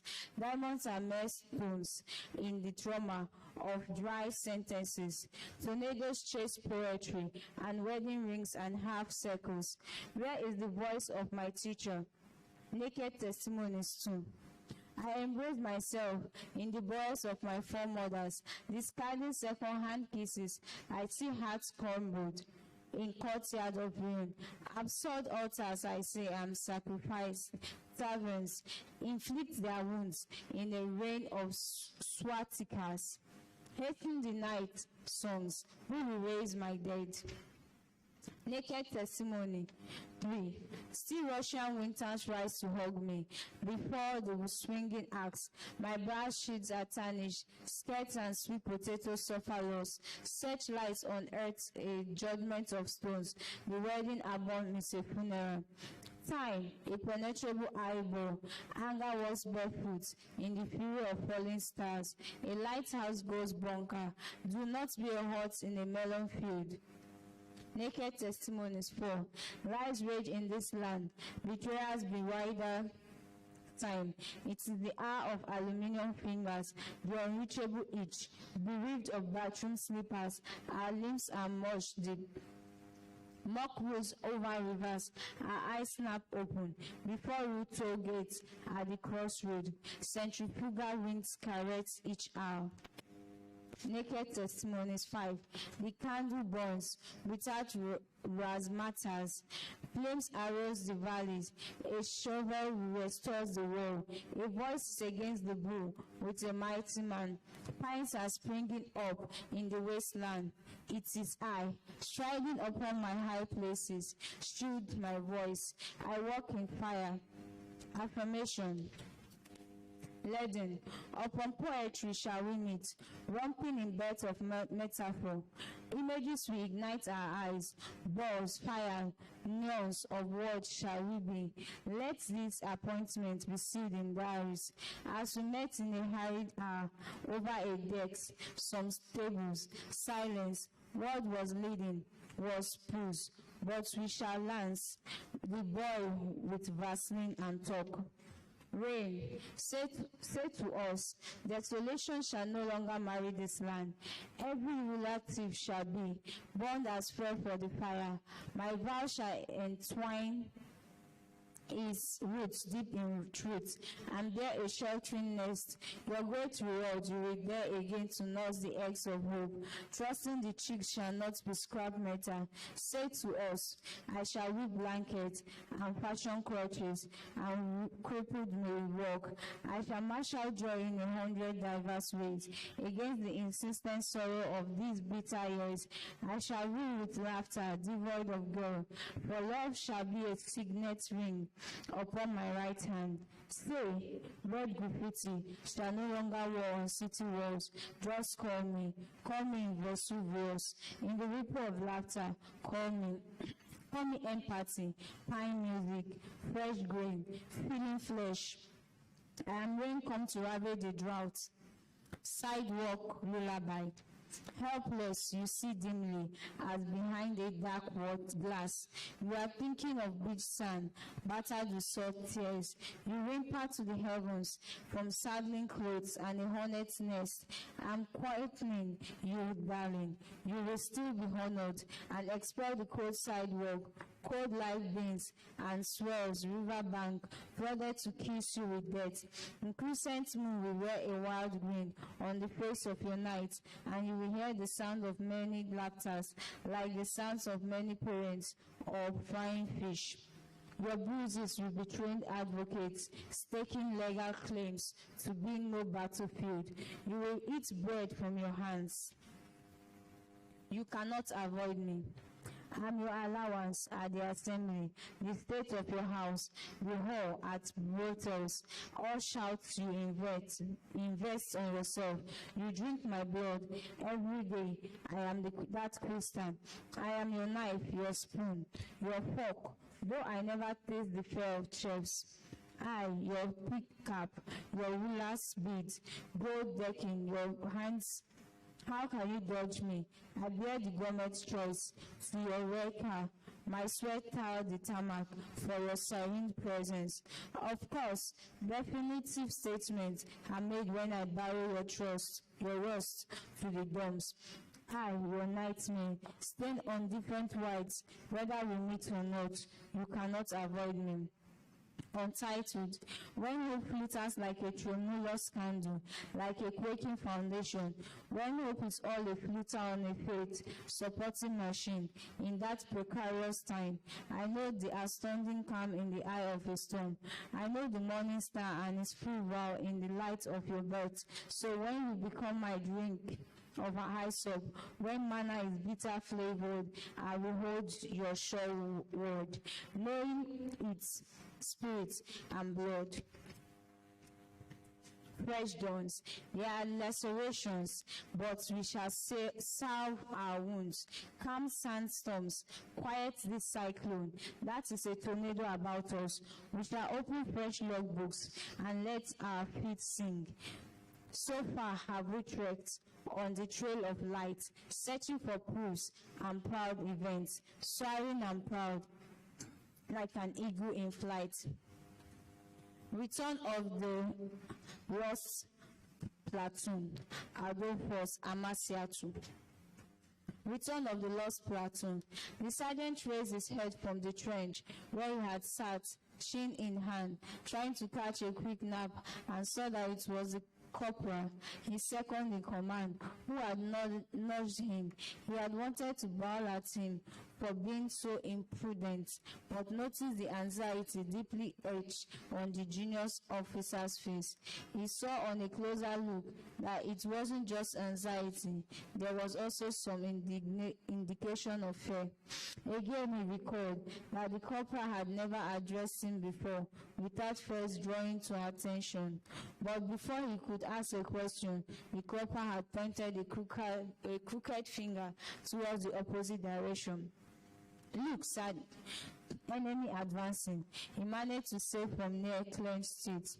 Unsingling the binoculars he was wearing around his neck, the sentry on guard just spotted them now. He stretched out his hands to extend the instrument to his boss, but the sergeant, who had been startled by the news, had already fished out his own pair from his valise, and in another moment was peering towards the opposite direction. It was the enemy indeed, advancing in hundreds towards the platoon's position. From the judgment, there were up to 2 companies of fully armed soldiers moving in, certainly for the massacre. The platoon's 48 men, a little more than a platoon, was not much for these 2 companies of well-armed soldiers that were advancing in that direction. He thought also that some of his men had been wounded in recent battles did not help matters. From his glasses, Sergeant Kelvin could see too well that the enemies were perhaps more than 2 companies they were estimating. We are all dead men, he said, his face furrowed as little bits of sweat began to form on his forehead. Dead men, that's what we are. Corporal James. He recalled to his chagrin that only yesterday he had tried to share his fortitude with his trench mate, Private Jude, a teenage boy who had lost all hope of making it back to headquarters after assessing the hopelessness of the situation. The boy had been brooding, the blank stare in Jude's placid eyes, like something from the dead, had startled him. When Sergeant Kelvin Amadi brought himself to ask questions, it was a battle of wits as the boy tried to be evasive. But Private Jude slowly gave in when Sergeant persisted. "What's on your mind?" he had queried. "Nothing, sir," Jude said nonchalantly. "Don't tell me there is nothing. It is written all over you like white chalk on a blackboard." "I said there is nothing the matter, sir. I just went blank from gazing at the forest, that's all." Sergeant Kevin would have given in, but for his experience with younger soldiers at the front, he had come to know them and their attitudes like he knew the back of his hands. Jude, don't tell me there's nothing to that your gaze. You should have seen it yourself. It was frightening. Dazed, you know. Remember, I'm your friend. You can confide in me. I know the situation is hard on you. It's also hard on everyone in this platoon. Nobody is finding it easy, including myself, and I want you to bear one thing in mind as far as the situation is concerned. Yes, Sarge, what's that? We are all in this together. We stick together, we live together, and we die together. Remember what you told me about all for one and one for all? So, soldier, don't borrow into yourself. We are all here to support one another. Spill it and free your mind from unnecessary worries. The younger soldier scratched the side of his chin as if he needed more assurance. Can I trust you, Sarge? I mean, like a real friend. Who wouldn't knock my weakness? Yeah, you can trust me. I give you my word. And I tell you, there's no weakness in you. What would you say if I told you that as I went around the trenches now, some of the older soldiers were weeping? It's human to you too. Sarge, I mean, this depression. Sure it does, but I would not let you see it. That is the only difference. Now tell me what's on your mind. I mean, what were you thinking when I came in? I was thinking of what they thought of us at the training depot. The boy said about the enemy dropping paratroopers between two sections of an army and cutting off one section from the other. I mean, the instructor referred to it with some name, the Lost Battalion or the Lost Platoon or something like that. I can't quite remember now. He paused as if to make sure the sergeant was listening. Well, I was wondering if our situation had degenerated to that. The sergeant was dumbstruck. He respected the boy's astuteness when it came to insightful understanding of things. The question was an unexpected one, and he had to provide an answer fast, if for no other reason, to lessen the boy's fear and anxiety. I sure get your point. The situation is bad, but remember, we still have a telephone link with brigade headquarters. If we can get them, they would send a helicopter to rescue us. As the sergeant said this, he wondered if the boy would be satisfied with his answer. Minutes ticked away before the boy fired another of his unexpected salvos. Sarge, he said, raising his innocent face to look into Kelvin's staring eyes. Sir, do you think soldiers will go to heaven? Again, the sergeant was floored. What do you mean? I mean, why do you ask such a question? I mean, with so much bloodshed like we are here now, anything could happen. Do you think we could make it to heaven the hereafter? He asked, the vacant stare returning to his face. Sergeant Kelvin, though for a moment he understood the question, but still found it pretty hard to tackle. Not only that, he needed diplomacy to dance out. He knew then that the boy's problem was more fundamental, deeper than he had thought. Yes, I think soldiers can make it to heaven. He chose his words carefully. There is nothing to be afraid of when one is fighting for one's country. And according to those who know the Bible, Jesus did not disapprove of soldiers. Remember the centurion who approached Jesus to heal his trusted servant's fever with just a command. The boy nodded. He was reported to be the greatest of believers without even being a Jew. He paused and smiled at the boy. John the Baptist also did not admonish soldiers to leave the job, but warned them against forceful extortion, to be content with their wages. Moreover, he said with a smile on his face, even God has his own soldiers in heaven. You do read your Bible, don't you? Private Jude returned his smile. You are wonderful, Sarge. You give one enough word to live on. So while we wait for our deaths here, let's hope we are going to make it in the year after.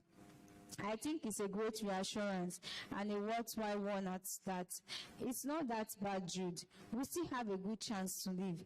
He placed his huge arm on the private shoulder and said, matter of factly, Once we make contact with headquarters, we go home. There is still the possibility that the enemy could swoop in on us at any time like a hawk. What do we do then? Sergeant Kelvin shook his head. Then we have no alternative than to fight and die honorably. That's it. And if it comes to the situation of everyone for himself and God for us all, Kelvin marveled at the depth of Jude's pessimism and once again shook his head. We don't pray for that. No one's here pray for that. We all want to go home, don't we? Jude nodded his head. Yeah, we all would go home. But that had been yesterday, and it was as if the private was having a premonition of what was going to happen in less than 24 hours. The reality of life once again had brought to the fore the enormous task Sergeant Kelvin was saddled with. Since the death of the last commissioned officer, Captain Toye Adebayo, in a fierce battle 2 days earlier, he had to combine the responsibilities of being both the platoon commander and well as a platoon sergeant.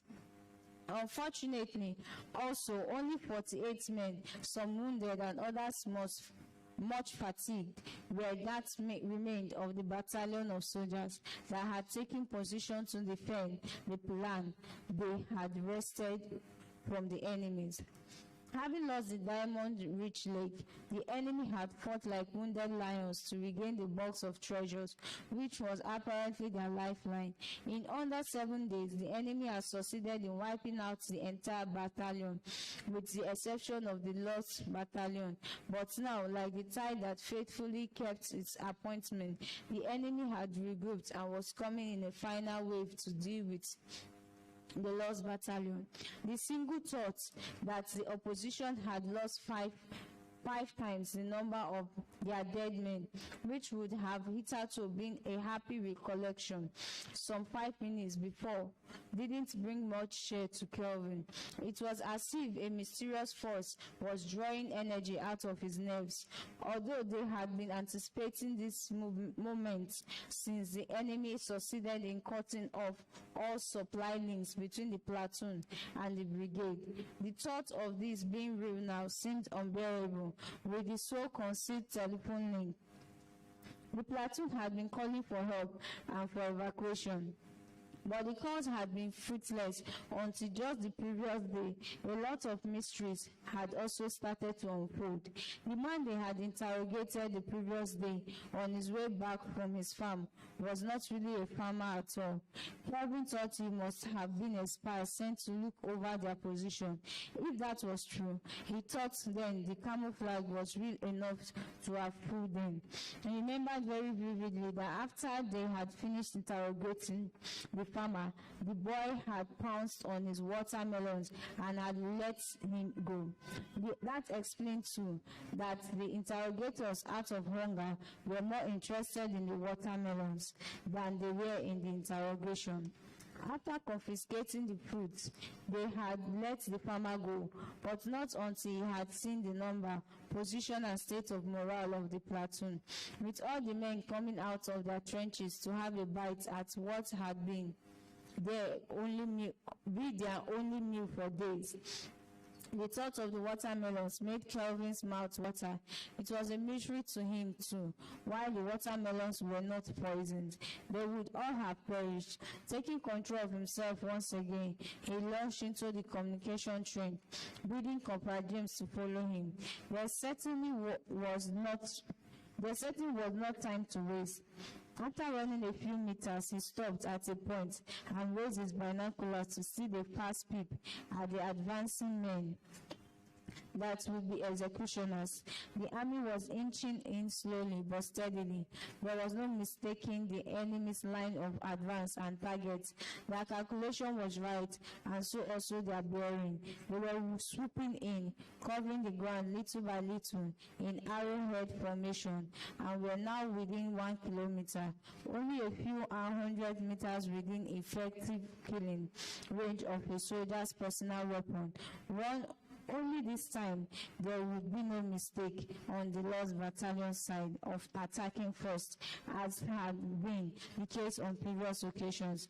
The axiom of attack being the best form of defense, and seeing first and shooting first could not apply in this situation. Sergeant Kevin assessed to open fire would be tantamount to committing suicide. To head for the lake would be like reclining into a cul-de-sac. There was no escape. They were trapped. Running down the communication link, Kevin went to the farthest trenches to his right in all-round defensive formation and started battling others. Sergeant Kevin had always been known and admired by his colleagues for his ability to take control of emergency situations. With his tall and huge frame, square jaw, small nose, large probing eyes, and husky voice, his men knew better than to argue with his instructions. To do so could be disastrous. To them, he seemed to possess a sixth sense when it came to dangerous situations.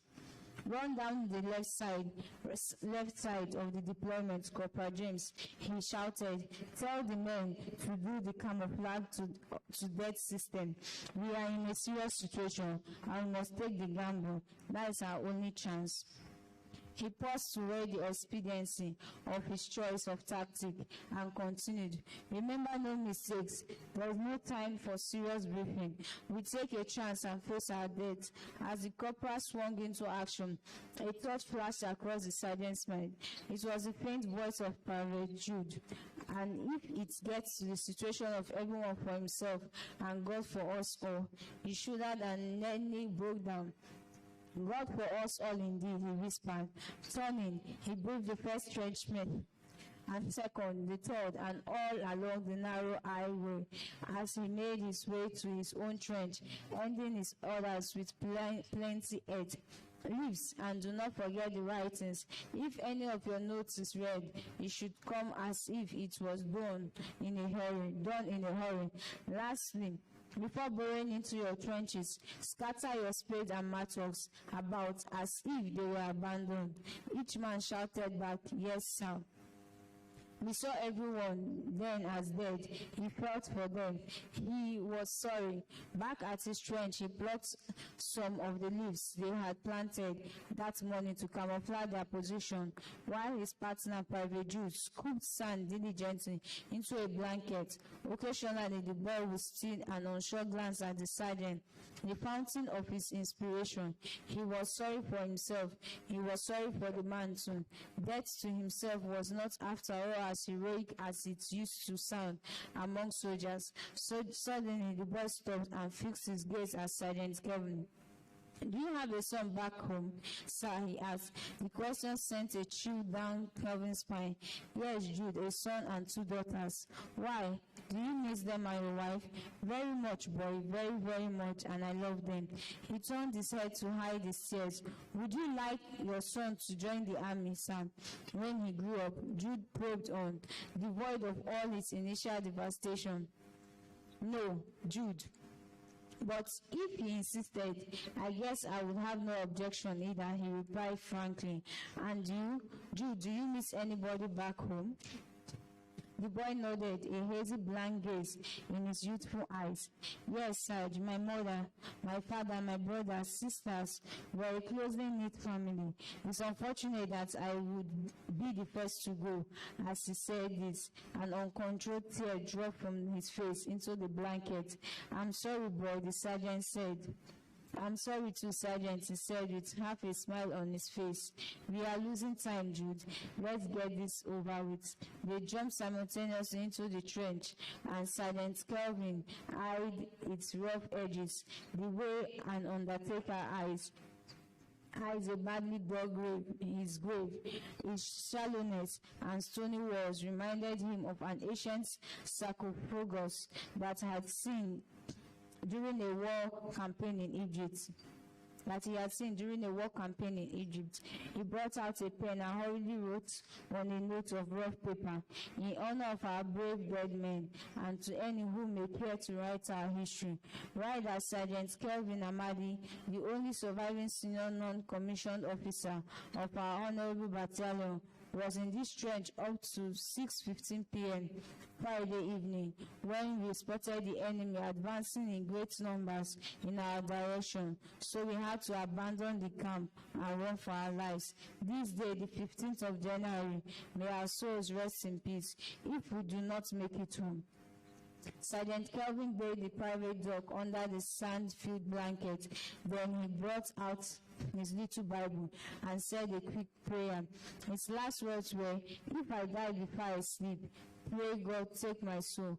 Before duckling under the blanket, inside the trench himself, his eyes made a final sweep of the vicinity. The place was quite dead, save for the gentle rustle of the evening breeze that was completely unsuspecting of the tense and frigid atmosphere. He could vividly visualize a vague picture of one or two men gradually making their way to take his trench. He gently submerged himself underneath the blanket, throwing the fresh leaves he had collected earlier on top of the sand-filled blanket. It was like a hideous dream to him, a nightmare he was not sure of surviving. They waited. Before long, they began to make out the sound of approaching footsteps amid the din of officers shouting out orders. Kelvin held his breath. Suddenly, the sound of the machine gun and rifle shot rent the tranquil air. It was as if hell had been let loose. Hundreds of rounds hit the parapet, and angry bullets fell into their trenches with mass zipping noises. More fire. More rounds fell into their trenches. On top of the trenches, gunpowder enveloped the location. In another minute, the shots ceased, and as unceremoniously as they had started, with clear voices starting to emerge. Heavy footfalls from military boots overshadowed the whole place. Sergeant Kelvin listened hard. The voices he heard were now close, and some were over his trench. He could feel the angel of death close to him, could smell the odor of the messengers of death, could hear their voices. He noted that all that was needed for their deaths to be completed was for one of the soldiers to pull one blanket and discover the entire platoon. He wondered if they would take prisoners. He didn't think they would. The smell of gunpowder caused a burning sensation in his throat and lungs, but he managed to hold back. He prayed fervently that others would hold themselves, because it would take but one mistake to blow the whole plan sky high. That was the order in which the spirit of collective responsibility moved and operated. Above a lanky private with a bushy mustache unclipped a white paper from the leaves and read the inscribed message with a frown on his oily face. He couldn't believe his eyes. Then he did the first thing that crossed his mind. "Sir," he said, approaching a major, "this is what I found on the trench." He pointed a finger towards one of the trenches. The major then noticed that nearly all the trenches had at least a message. He read some other notes that were brought to him, emphasizing the names and the writings. They had deserted their formation. "The cowards, let's get them," he said, with a smile to a captain who had joined him. "They can't have gone far." "Which way, sir?" asked the captain. "Towards the lake, beyond." "Which other way?" "Give the order to advance," he yelled. The 30 minutes the army was gone seemed to Sergeant Kelvin like 10 years. Raising his head from the stifling trench, he gave the order to surface. "There has been a moment of respite. Boys, prepare to retreat," he said to the soldiers who had gathered around. "We have had a very narrow escape." As the boys congratulated themselves, one of them pointed towards the sky. Somewhere above, a trail of smoke had appeared. As the soldiers watched, a dark shape that looked like a slow-moving bird was revealed. From the clouds that held a faint line of smoke, the sound of a helicopter engine announced the welcome news: a rescue team come for the lost battalion. Ugly side of revenge. 2 p.m. Friday afternoon, General Post Office Marina. Departing Rain that had disturbed business activities in the island had just subsided, though the puddles from the rain yet dotted the road. The little crowd that had gathered on the government of the ground floor of the General Post Office had started to melt away into the rounded traffic in the adjoining streets. Mark, a mail sorter at the post office, was among the crowd that had taken shelter in the post office main lounge. Not that he belonged there, but for want of what to do, he had come down from the comfort of his office to watch the rain fall. In the process, he had mingled with the crowd. When the crowd began to depart, he rose from the stump of concrete cement he had sat on, dusted his jean trouser the way a laundryman dusts a piece of dirty robe, and headed for his office. As Mark walked, he glanced at the walk inside the large post office hallway and saw that the time stood at some minutes past 2 o'clock. Under normal circumstances, 2 o'clock on Friday was time to go home. Today, however, some other business kept him longer than usual in the office. Whether by inspiration or inclination, he had discovered that a red enveloped letter stuffed with dollars often arrived every other Friday. Coincidentally, this Friday happened to fall on the 14th day since the last of the series arrived. Although the last one, like the penultimate envelope, contained Naira notes, Naira instead of the usual dollar bills. As they say, half a loaf is better than none. Mark was content to make do with whatever he saw inside the envelope. He recalled that the following day, Saturday, was the date of the grand party by his girlfriend, Alice, to mark her freedom from apprenticeship. That told him that he needed money for the event, since he was as good as being the host. That afternoon, the delivery van took long in coming, though he was free to go home if he so wished. Mark was determined to pinch that letter as well as qualify for overtime. He tugged at the collar of his shirt and headed for the letter room. When he came into the room, the letters had been delivered and emptied on the table ready for sorting. He regarded the letters the way a gold thief regards a 24-carat gold chain around a delicate lady neck. Mark settled himself comfortably on one of the long stools, dotting the last sorting room, and began to walk. The door opened, and Frank, a dark-complexioned boy of about 18, clad in blue bagging trousers, walked into the room. "You are here already?" Frank asked him. "Sure," Mark replied, "for the usual." Mark eyed him suspiciously. "What's usual?" he queried, trying to find out how much the boy knew before he committed himself. The boy smiled reassuringly, revealing his perfect white teeth. "I mean for the weekend." "Yeah, for the weekend," Mark replied, relieved. Mail sorters live a life of mutual suspicion when it came to playing the letter game.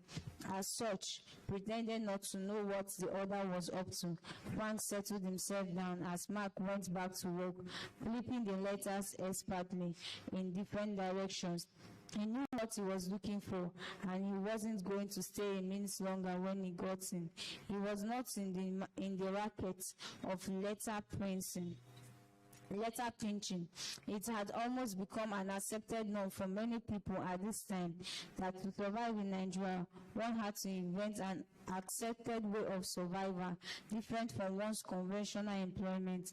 For those ones, even in the government, were to withhold their monthly salaries, they would still survive, or at least not starve.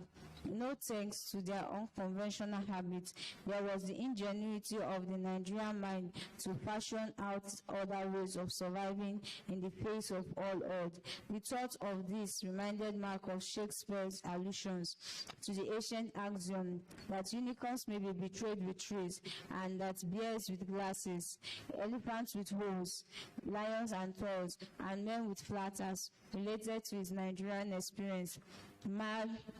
Mark would tell his buddies that policemen use checkpoints to extort money from road users. Waiters in big hotels call it tips.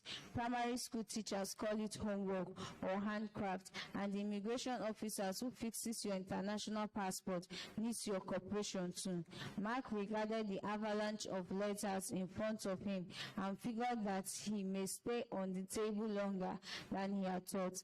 Then one question struck him. How was he sure that the letter would come that Friday?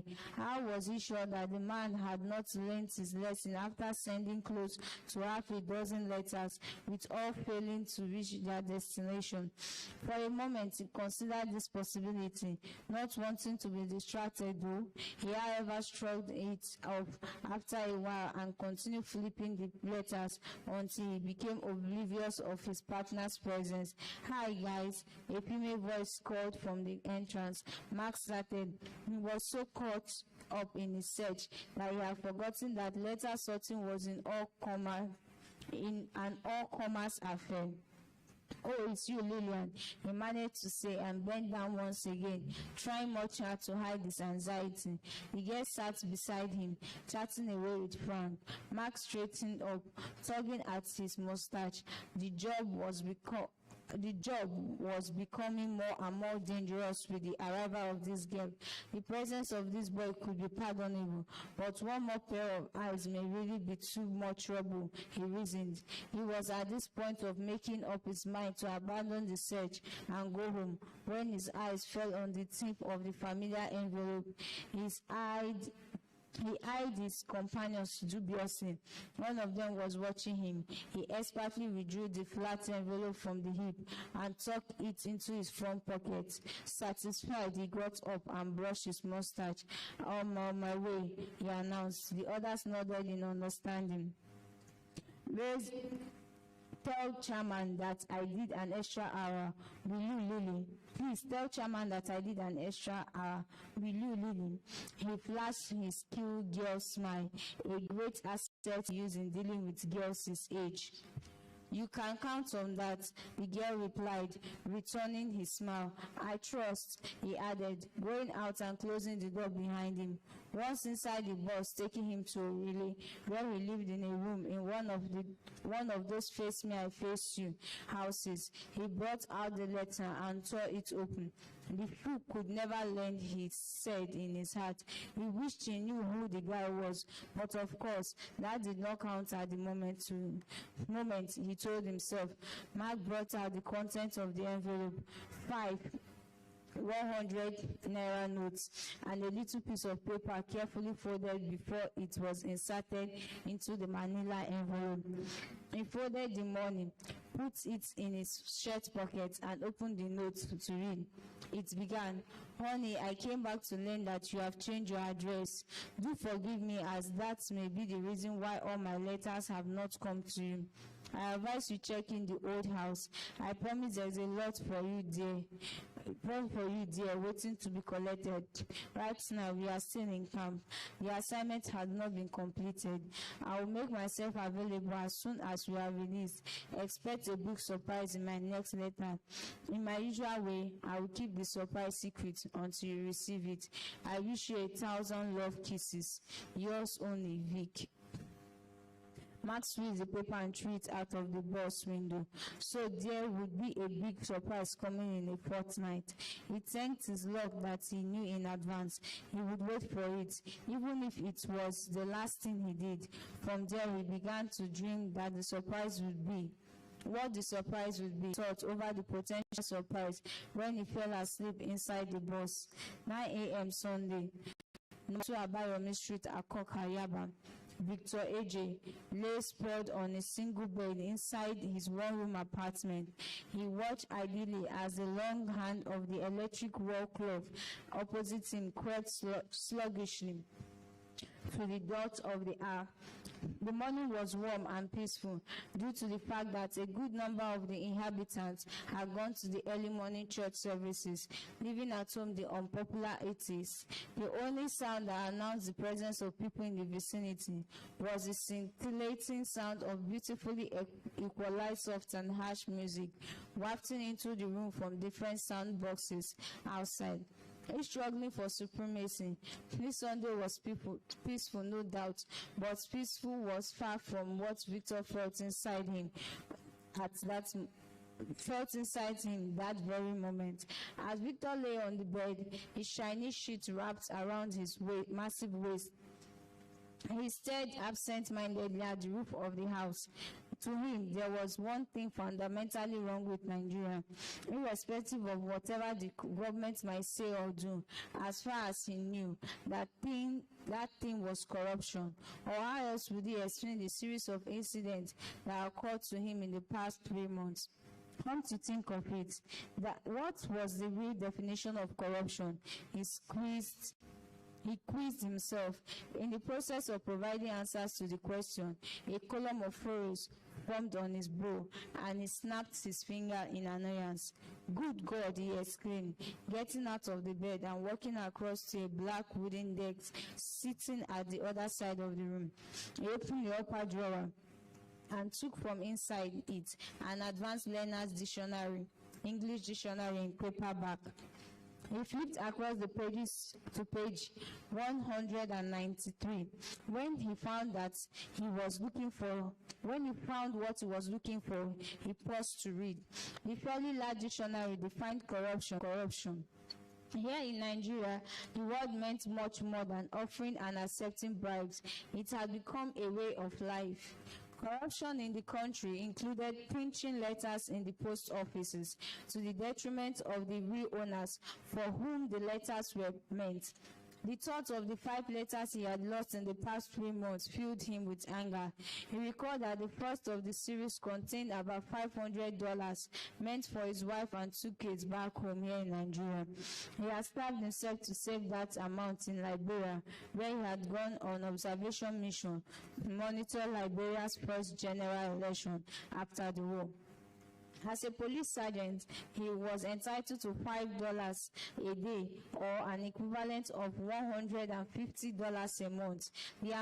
The same amount paid to ECOMOG soldiers from Nigeria serving in Liberia. He had starved himself to make sure he provided for his wife and 2 kids back home.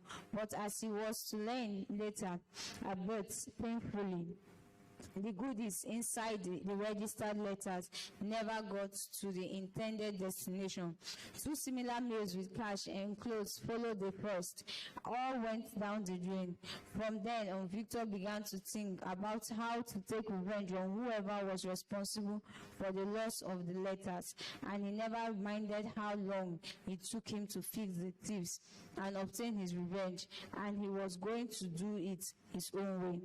On his return from the foreign mission, he had rented this obscure one-room apartment behind a row of high-rise houses at Akoka. From the plan to carry out his revenge. Having conceived the plan in far-away Liberia, he had stolen and brought home all the needed materials for the job before coming back. After renting the room, he followed it up with two more letters using the same stock of red envelopes he had purchased in the former war-torn country. Given 2 weeks interval before he posted the next in continuation of this new, now established Liberian sequence. Interestingly, those two, like the of those identical letters, he nodded his head again, satisfied that the time had come to fix the tip, and he was going to do it his own way. Just then a tap came to the door. It was one of those carefree notes, loud enough to wake the dead from slumber. "Who is that?" he called out from the bed, not making any move to get up. The door opened. To get up to open the door, opened, and Effiong, a smallish young man of about 26, wearing a red t-shirt, came into the room. Effiong was one of those visitors who would prefer entering a friend's house after knocking the door down. a roadside vulcanizer that wore his beard full. He also was an occupant of a room in the same building. The policeman regarded his visitor with that touch of suspicion associated with policemen all over the world. He remembered now that he, Victor, had thrown his boisterous neighbor a casual invitation because he wanted to obtain some information from the vulcanizer. "Well, Effiong," he said, "what a fine Sunday. What do I offer you?" The visitor took a glance at his host. He hardly knew him. They had hardly met for more than 5 times since he moved in and had spoken with each other for far less. He equally had a reservation for this man who had decided to stick to himself all the time. "Please don't bother yourself," Effiong said. "It's even too early to take anything. I like my drink to start as from noon. Any time less turns my tummy loose. And what about you, Mr. Victor? Does your tummy give you problems often?" Effiong said. He was very talkative, and Victor knew this from the few times they had met. That was why he invited him for the interview.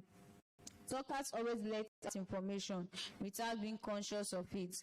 Victor shook his head. "You must agree with me that you are a lucky chap," Effiong continued. "Bad tummy is no good. Take it from me. It gives you problems a lot and makes you choose what you want to put in. You are lucky," he said, shrugging his shoulder. Victor fixed his gaze at the ceiling wall. "Effiong, I guess you and I take to each other much." Effiong brightened up once again in agreement. "Yeah, I think so too. We could even work together." "That's not what I mean," Victor cut in before the man reclined into his sing-song attitude. "I mean, you are a vulcanizer, right?" "Right, it's a nice job, though sometimes nasty and degrading. Yet I like the fine little job." He scratched the side of his neck and beamed in the excitement that his fine little job gave him. Victor continued, "I guess you make use of super glue a lot in your work and probably some other types of adhesives, don't you?" Effiong nodded his head, surprised at the question. "Tell me something. Which of the adhesives congeals more easily? I mean, which of them takes up more easily and holds?" "See," Effiong began, "if you want a lesson in vulcanizing, I'm the one to give it to you." He leaned forward, his face beaming with triumph. Then he began in his usual sour fashion to explain to Victor the features of different liquid gums, starting from iodide and its high adhesive strength to super glue, and then to other liquid gums used in patching punctured tires. "You see," Effiong continued, "the strongest one are iodide and super glue, but in using those, you have to be very careful because once there is water or dust on the surface and you apply them, the tire would probably leak and you will find it extremely difficult to put out the patch to start all over again. There are also other ready-made quick patches that are good for amateurs like you, but they are not for professionals like me," he concluded, his smile broadening. By now he had talked with such a frenzy that Victor became more confused with the lecture than before the lecture. "But my question is," he insisted, "which of the adhesives cakes up more easily and holds?" Effiong tumbled the question in his mind. It was the first time today that he had been taking a pause to give an answer. "Of course, super glue for sure cakes up faster than iodide and holds firmer than any other ordinary patching gum." Victor got up from the bed, walked over to the visitor, who was still standing by the door. He offered his hand. Then they had shaking hands. He dismissed him. "Thanks a lot, Effiong," he said as he showed him to the door.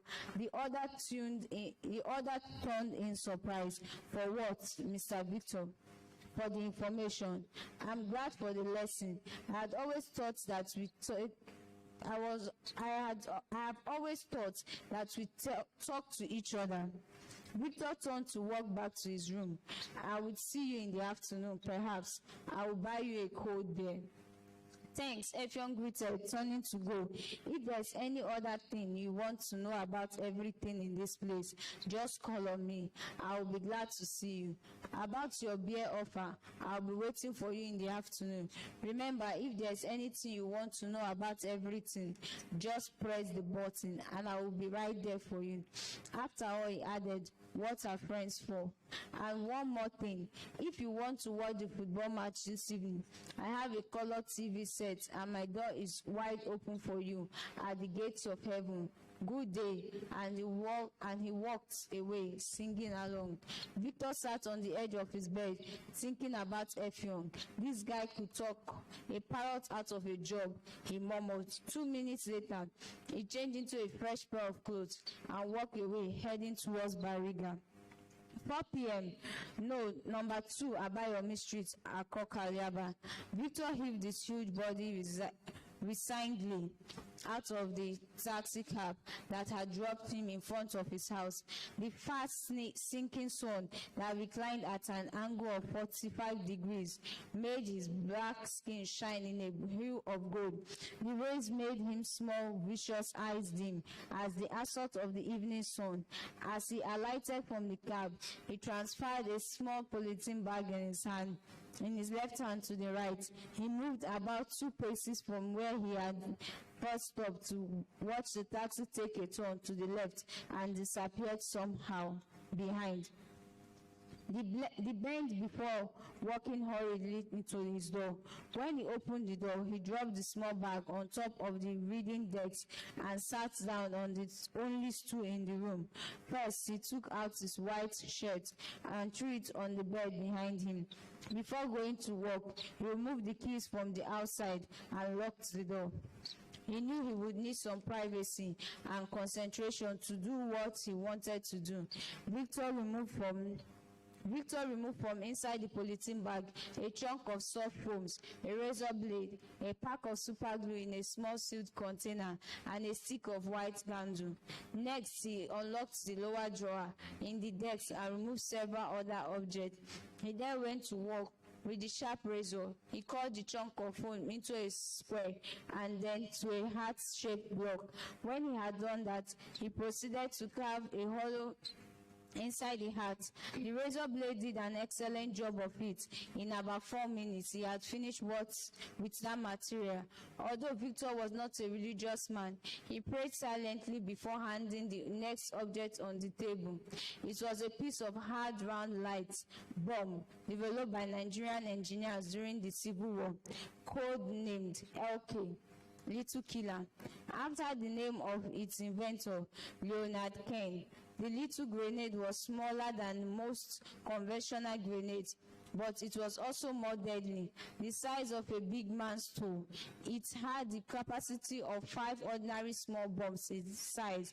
Victor knew that a mistake from him would blow that stolen it for the stalk of an hibiscus plant, the soft thin stem that holds the oval of the bright red flower. He showed that from his experience in the Armored Corps when he was in the army, he had learned as an ex-I armor technician the way to handle weapons. He took the stock because as the soft and tender green stalk would shrink, leaving a hollow where it had fitted in perfectly before.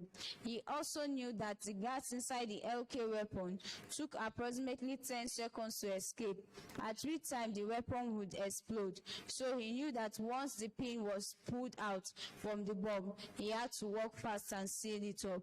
He took up the small metal and wondered whether the plan would work or if it was going to be like the case of the Chinese proverb that says, before setting out for revenge, dig 2 graves, one for the enemy and one for yourself. He wondered if he was not going to blow himself into little chunks of flesh. Before pushing the thought out of him, coming back to work.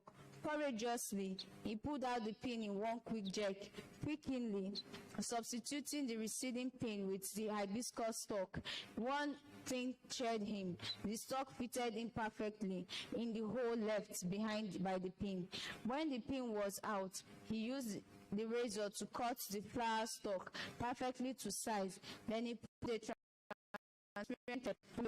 he kept inside the drawer and placed the soft thread at the tip of the hole, now blocked by the sticky stalk. He then broke the seal of the super glue and squeezed the liquid on top of the stalk and the thread, making sure that they were in place. He lit a stick of cigarette and smoked as it waited for the glue to dry. Satisfied that it was dry, he lit the candle and used the wax to seal off the job. He did the same with the other end too. Victor smiled at the success of his operation. He knew that some of the gas inside the little weapon must have escaped in the process of fixing the bomb the way he wanted. He was convinced that the glue would hold the string in place and would not yield except when pulled. He thanked the stars that the deadly weapon did not explode in his face. He must drink a beer to his success, he thought.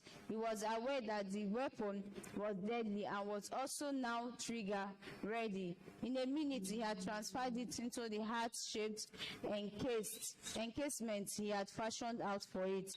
It pleased him that the weapon would not explode, except if the string was toyed with, and he was not the one to do that. He was also certain of the other thing. He knew that in less than 24 hours, with the effect of the gas inside and decay, and the stock would shrink, leaving a hollow in the bomb, making it back to ready. 5 p.m., number 15 Olarewaju Street, Akoka, Yaba. Police Sergeant Victor A.J. emerged from the aging wooden door of Victory Restaurant, a bottle of beer and a half, full glass in his huge hands. He was dressed in a well-tailored blue safari suit. The smartness of the blue suit on his body made him a little taller than his 6'2". It also gave him an air of masculine aura that made his face look a little harder than the policeman he was. As he came out of the open street, he made a quick sweep of the environment and nodded his delight at the peacefulness of the street with the bear in his hand. Victor walked leisurely across the little tiled road to a low-hanging umbrella tree opposite the restaurant. There was a drinking table set for 3 under the tree, and he settled his weight on the one facing the main road. Although the restaurant was below standard for a man of his experience, in matters of relaxation, he had chosen the place for 3 reasons. 1, he knew that his stay in Akoka was only an interim measure. Another was that Victory was one of the few places in the community that had a natural look, especially with its tree and little greenery of glass. And thirdly, the name Victory drew him to it like carcass draws vultures. Victor spat out some cold beer onto the little portion of grass behind him. He was thinking of how the little bomb he had fixed that afternoon was faring inside his house. It pleased him that every piece of a plot was now in place and waiting for the final execution. He thought over how he was going to post it. What if the package was suspected and he was told to open for it for taking? He thought about it and knew that the chance of that was very remote, but not dangerous weapon at the brink of explosion to handle a person who will not tamper with it. For one thing, there was no way that he was going to warn the person of the danger in what he will be carrying. The problem was becoming a hard one to crack, and this made him uneasy. He picked up the wet bottle and refilled the almost empty glass, watching as tiny bubbles formed inside the transparent glass and rose like little crystals to the top of the glass, where they formed a white layer of foam. As he sat watching the glass, a flash came into his mind, and Victor knew that he had dispatched the troublesome court. The point would be the one to carry the letter to the post